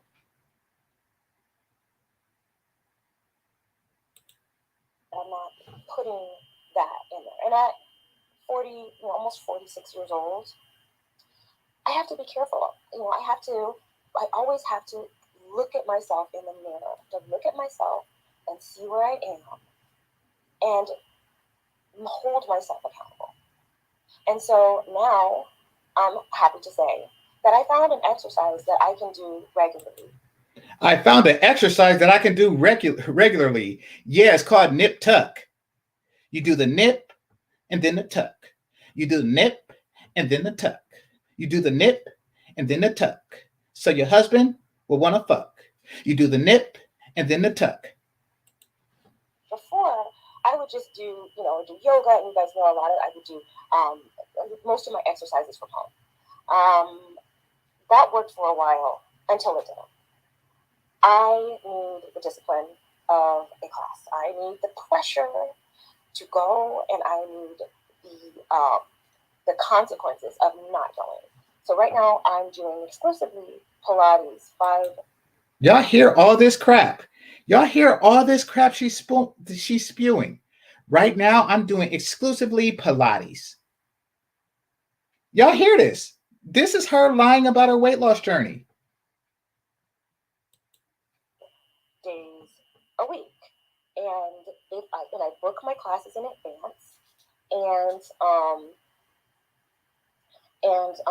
if I don't go, they charge me. So I have to go because I don't want to see a charge on my PayPal because I did not go to Pilates. So I will get my butt up and go. And then while I'm there, I really draw inspiration from. I really draw inspiration. This is killing me. This is killing me. This like somebody that cheated on a test talk about how they're the smartest person ever. Talking about all the hours they spent studying and all that crap. It's like hearing it. Other women who are in there, women who are like in their well into their 50s and even 60s, who are in such great shape, who get up early in the morning. At I'll go to 6:30 classes. Those 6:30 classes, y'all. I wake up early in the morning and go to 6:30 classes. Oh, this is just brutal. Once again, Crystal and Kerrison got liposuction. Crystal and Kerrison got liposuction. Crystal and Kerrison got liposuction. All of this wake up in the morning at 6:30 classes, it's all bullshit. Will be full of women that take their health and their weight seriously. And honestly, they are such an inspiration for me. They're such a motivator for me. But guess what I noticed who was in there? I've been taking Pilates for the better part of a year. I've been taking Pilates for the better part of the year. And you want to know what I found out? That I need lipo. I've seen one black person come for like one class. Like black women. And that was you. I've been taking Pilates for the better part of a year. And I seen one black person come for one class, and that black person was me. I took one Pilates class. I said, fuck this. And I went out and got lipo.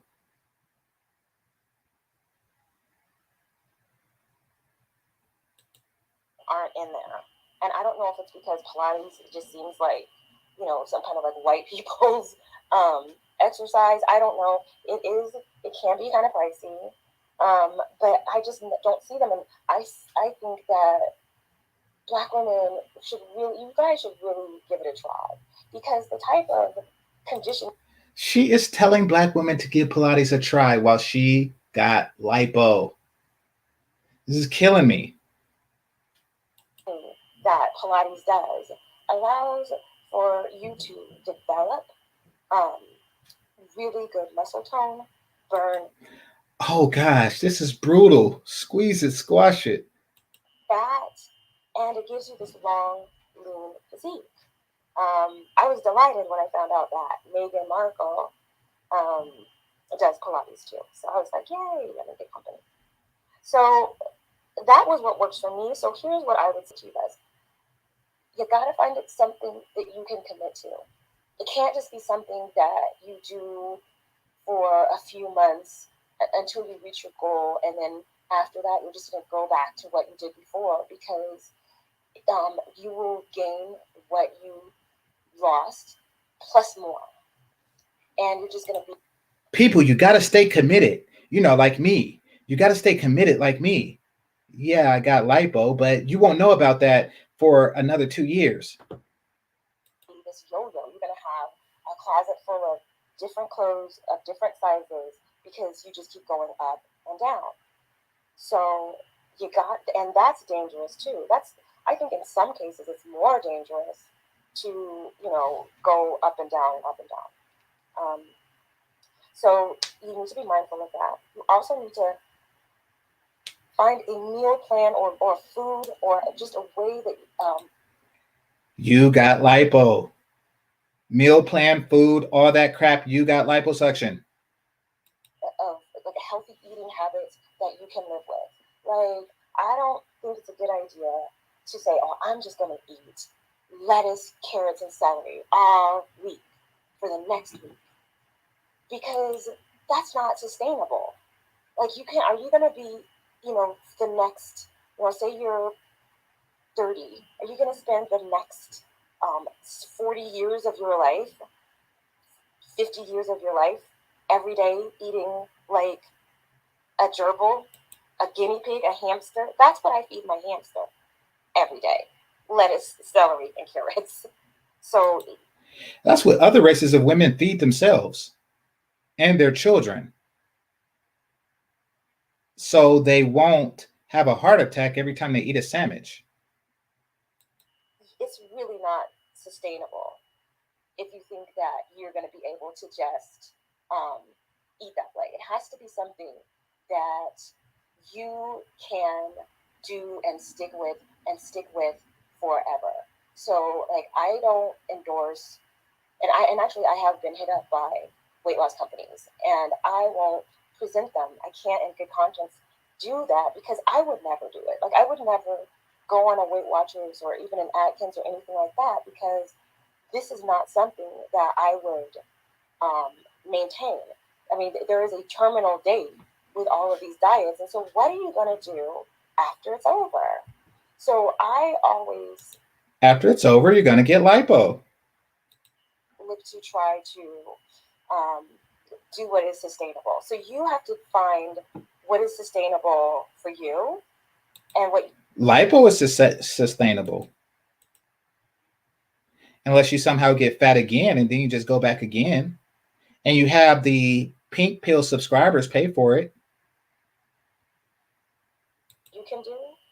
And you also have to deal with, and I know that some people have the issue where when they're stressed or whatever they eat. And I know that is a prevalent thing in the Black community. And I didn't even realize how prevalent it was until I started doing the work that I do and hearing the stories and then going back and doing the research and seeing that a lot of this um, obesity that we see in the Black communities is us trying to eat our pain and push it down because when you eat good food, things like bread and ice cream and chocolate and all that stuff, those foods flood your brain with this hormone called serotonin.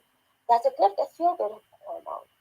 And so, in order to feel good, you'll eat these things because it's like an immediate. Okay, so she obviously still eats the food.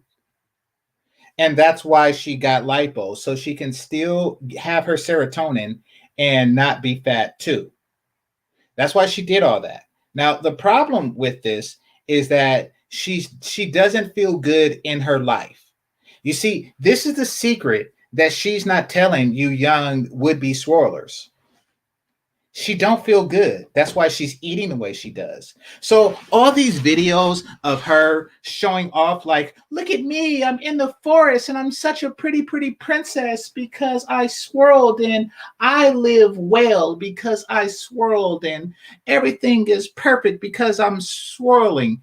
And then she goes and she eats herself fat.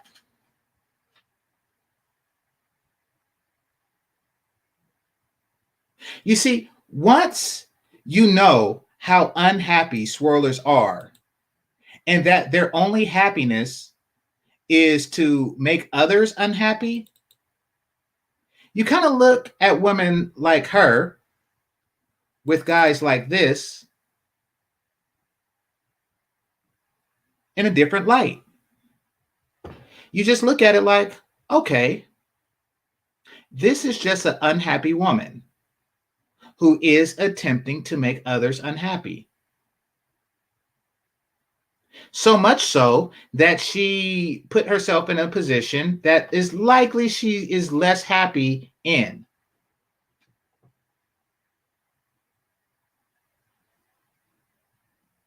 But hey, what do I know?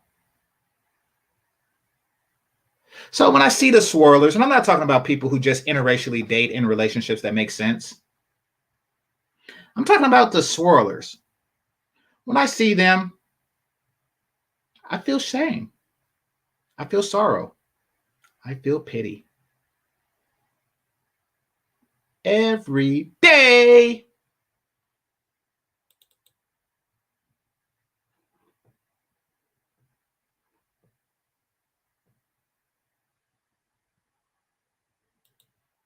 Immediate reward for it.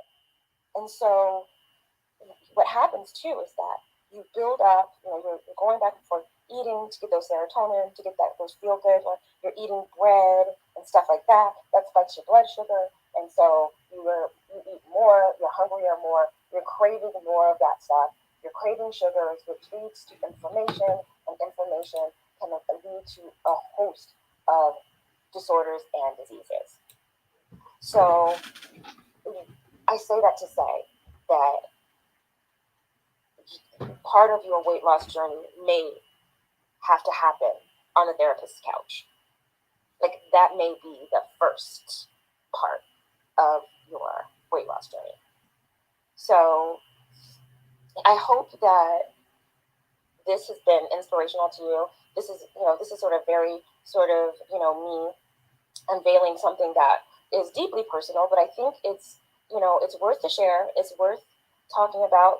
Part of my pink pill journey, part of my level up journey was to get myself fit. So I can't tell you guys that you got to do this. That this part of her pink pill journey, part of her level up journey was to get herself fit. She is selling lies and illusion to you women. She is the liar. Now, when this is done, I'm going to, I'll put the link out there, but I'm going to talk about how this is extraordinarily damaging to her and women like her. This is extremely damaging to, and when I say her, I'm talking about the swirlers of the world, to the swirlers out there. This is all part of it. It's all part of the level up journey if I'm not doing it myself. So I hope that these photos that aren't available anywhere else. Like I said, I only shared this with a very few select people. I hope that they are inspiring to you. You can see sort of the timeline of my progress. And again, I'm not. I know there's people out there who lost a whole lot more weight and have really had a tough time with it. So I'm by no means trying to diminish anybody who's lost an astounding amount of weight. But we all have our individual challenges. And so it goes back to me saying, don't compare yourself with other people. Just try to outdo yourself. And when you try to outdo yourself, you will always win. Oh God, why does she sound like a motivational speech like that a coach gave at halftime and she got lipo? All right, guys, let me know what you think in the comment section. I'll let you know what I think. I think you got lipo. Didn't you get section?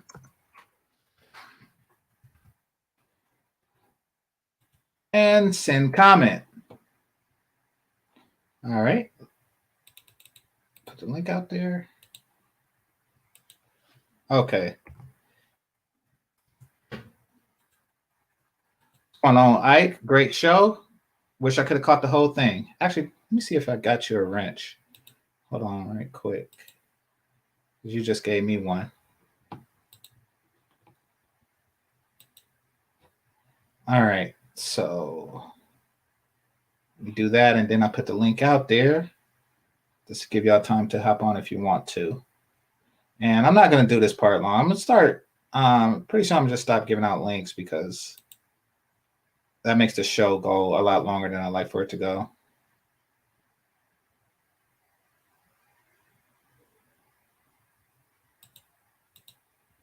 All right.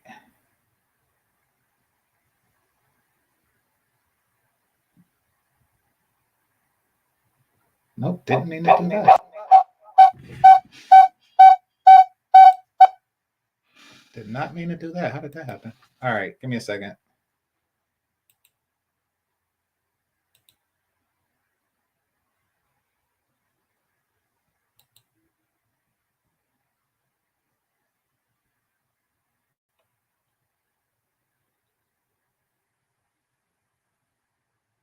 All right, so I'm giving out wrenches right now.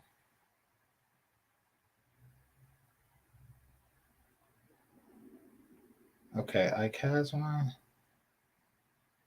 right, so I'm giving out wrenches right now. Oh. Okay. Stop that. Yeah, I think everybody has one. Hold on.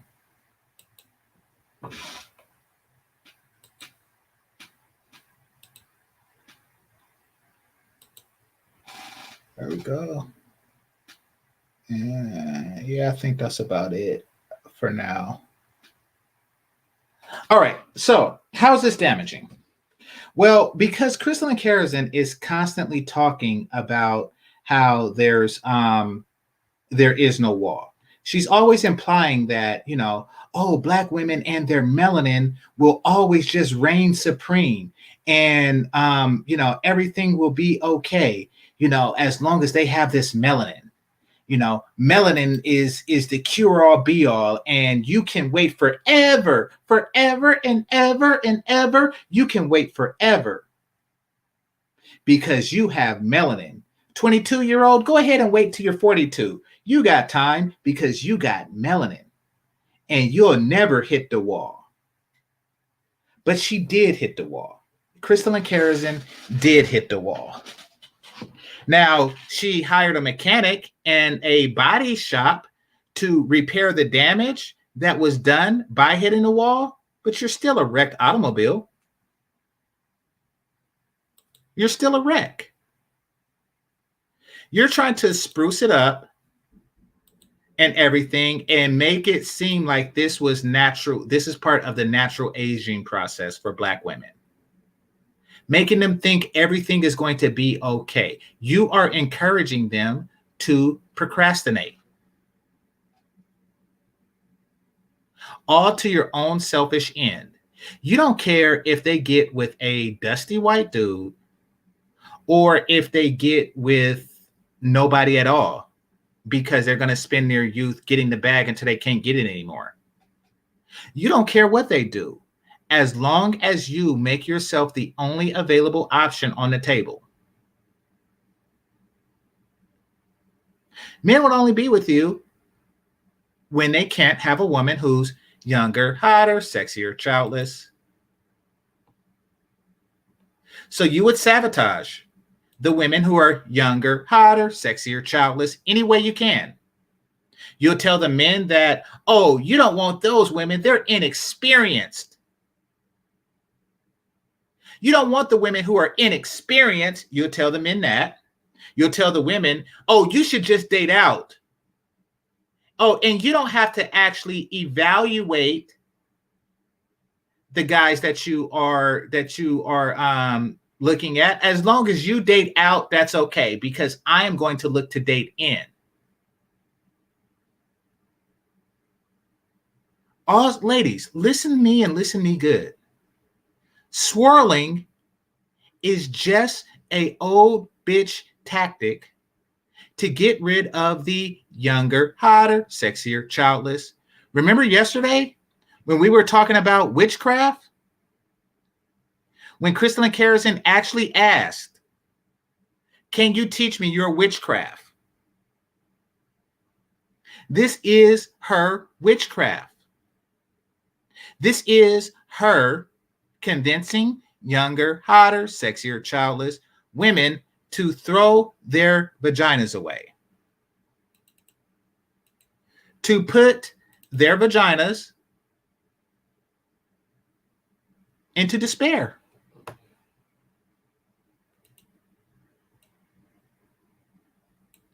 This is a vaginal wasteland. This is a guy who attempts to dress black. A white guy who attempts to dress black. A white guy who attempts to dress as a black teenager. A white guy who attempts to dress like a black teenager from 1987. This is despair.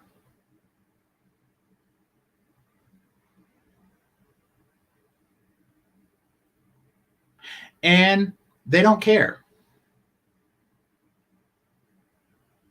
Do they teach you to seek quality when you swirl? Or do they just say swirl? Do they teach swirling and hypergamy in the same level? Or in the same video? Because it seems like it's hypergamy for one group of men and swirling for another group. Like when you swirl, all hypergamy just go out the window. And notice I was watching Jessica earlier. Notice how when the girls were talking about swirling and how I want a white guy, it's always just a white guy. It's never like the best, the brightest, the tallest, the handsomest, the wealthiest. It's never like the cream of the crop. It's just the crop. It's just what you see here.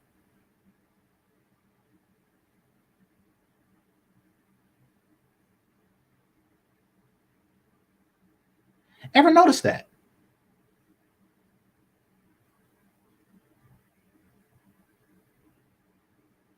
Ladies, these are the witches.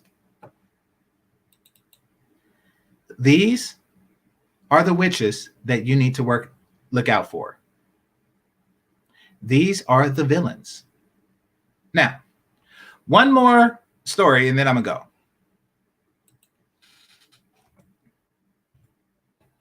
Just look it up and read it to you.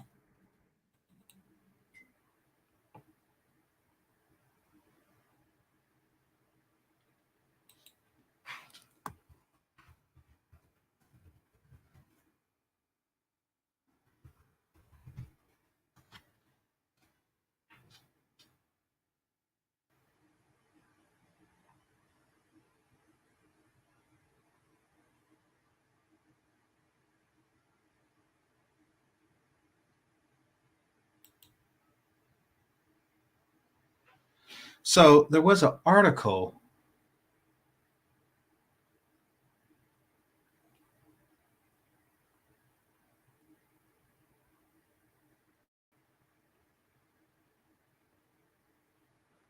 Hold on, let me just find this article.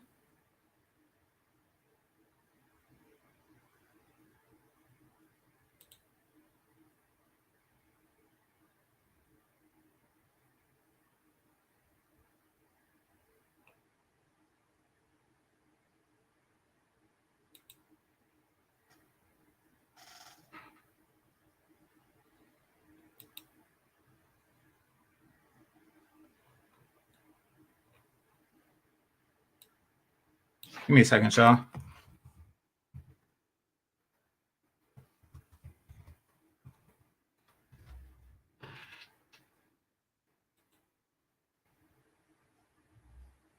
I think this is it.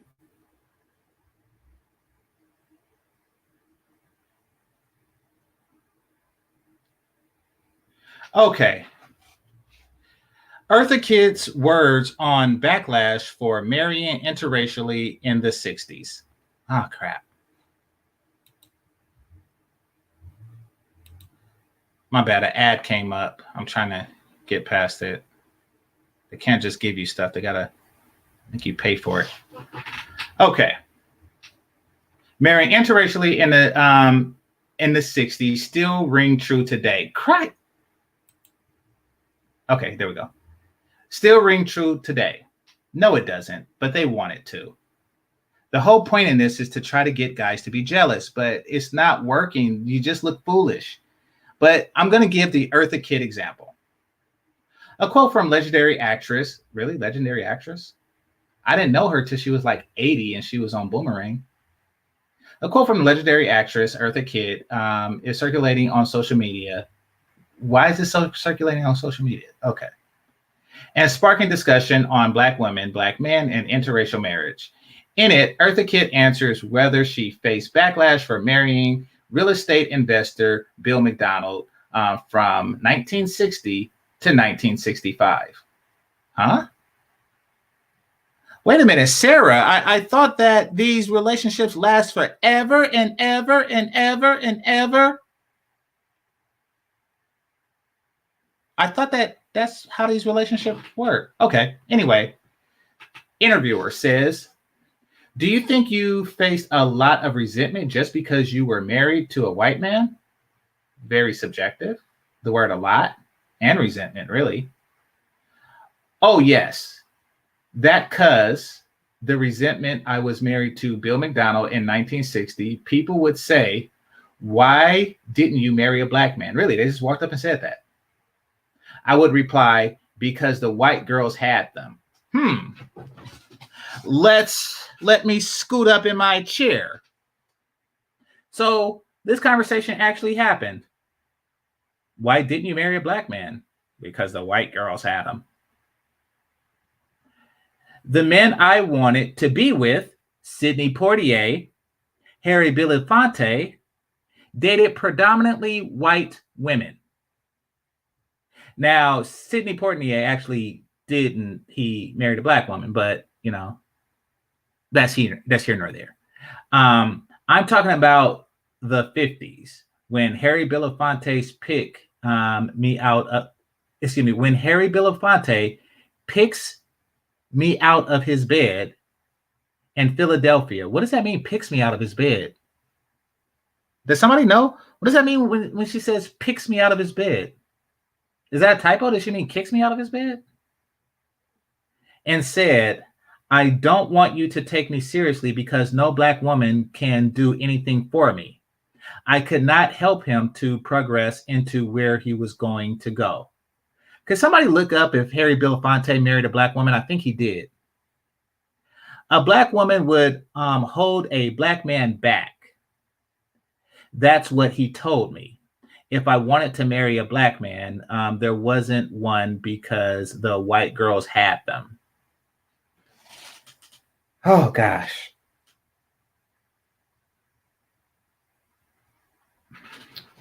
According to Eartha Kitt, there was only 2 black men in the world. And that was Sidney Poitier and Harry Belafonte. Those were the only 2 black men that has ever existed ever, according to Eartha Kitt. So, let me get this straight. If you are rejected by Sidney Poitier and Harry Belafonte, you must get with Bill McDonald.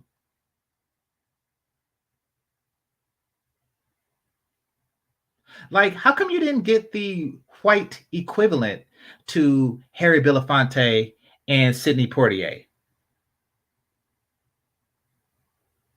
I don't know who that would be, like William Shatner or something. I don't know. But how come you didn't get their white equivalent? Instead, you got Bill McDonald.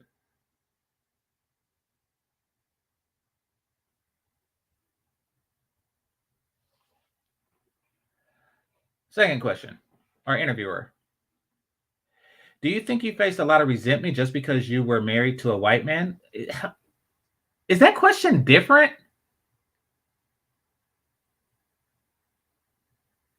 Oh, my bad. They just put it in a different part of the article. So, yeah, this is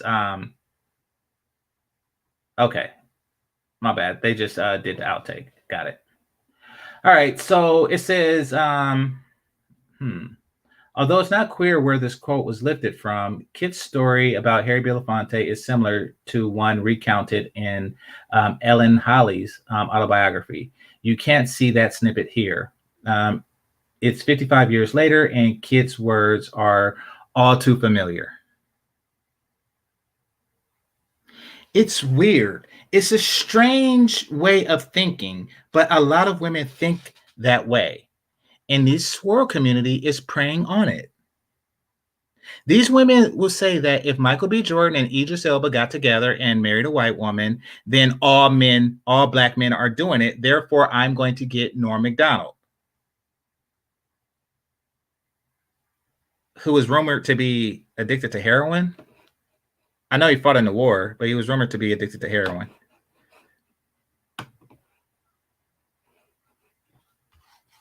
Okay, she only has a daughter. All right, let me look up Harry Belafonte and see what his wives look like.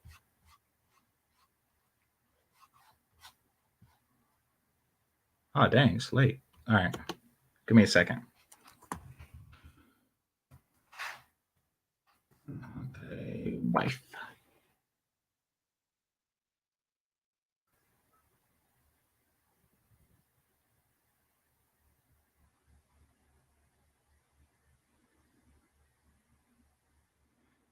So it looks like his first wife was like a light skin, because keep in mind the pictures are black and white. Looks like his first wife from 1948 to 1957 was a black woman. And from 1957 to 2008 was a white woman. He probably was widowed at that time. And now he's currently married to a white woman. So here's what I'm getting at, and here's what I'm thinking.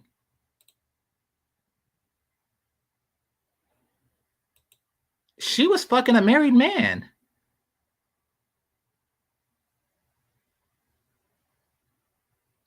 So, because there wasn't, it seems like he was like consistently married since, what is it, like 1948?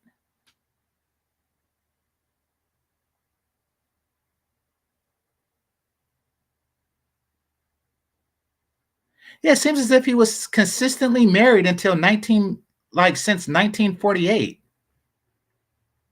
She was with, yeah, she was sleeping with a married man.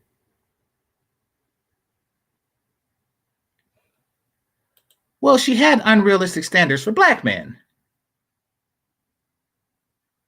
If you were a white guy, you just had to be Bill McDonald and everything was okay.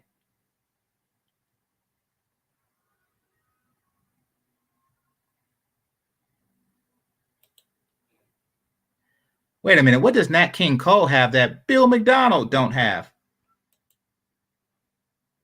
All right, let me look up Sidney Poitier.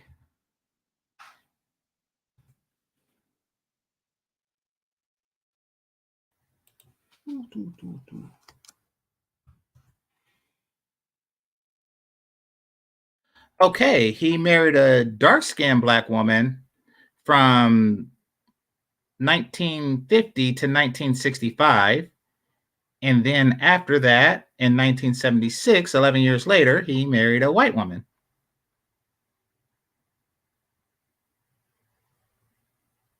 Dang, he's 93. Still alive. All right, let me get some more details on that.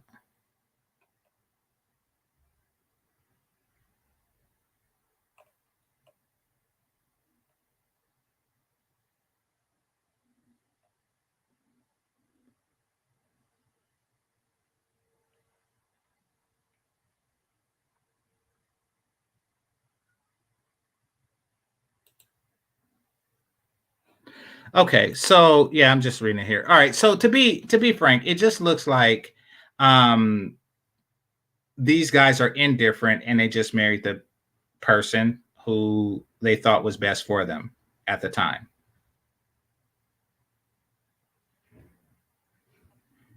But according to her, these guys are kicking them out the bed and just saying racist crap before they, before they pump and dump her. These are the lies. These are the lies that they wish to tell. I don't know what they think they're getting from this. But anyway, want to thank the Cash Apps and Super Chats. Want to thank the managers and moderators. Want to thank those who are listening silently and those who are participating in the chat. Once again, hit that like button on your way out. And remember that this is Game Changer 00100. Wait, they do all black women like what? You talking about Eartha Kitt lying to them?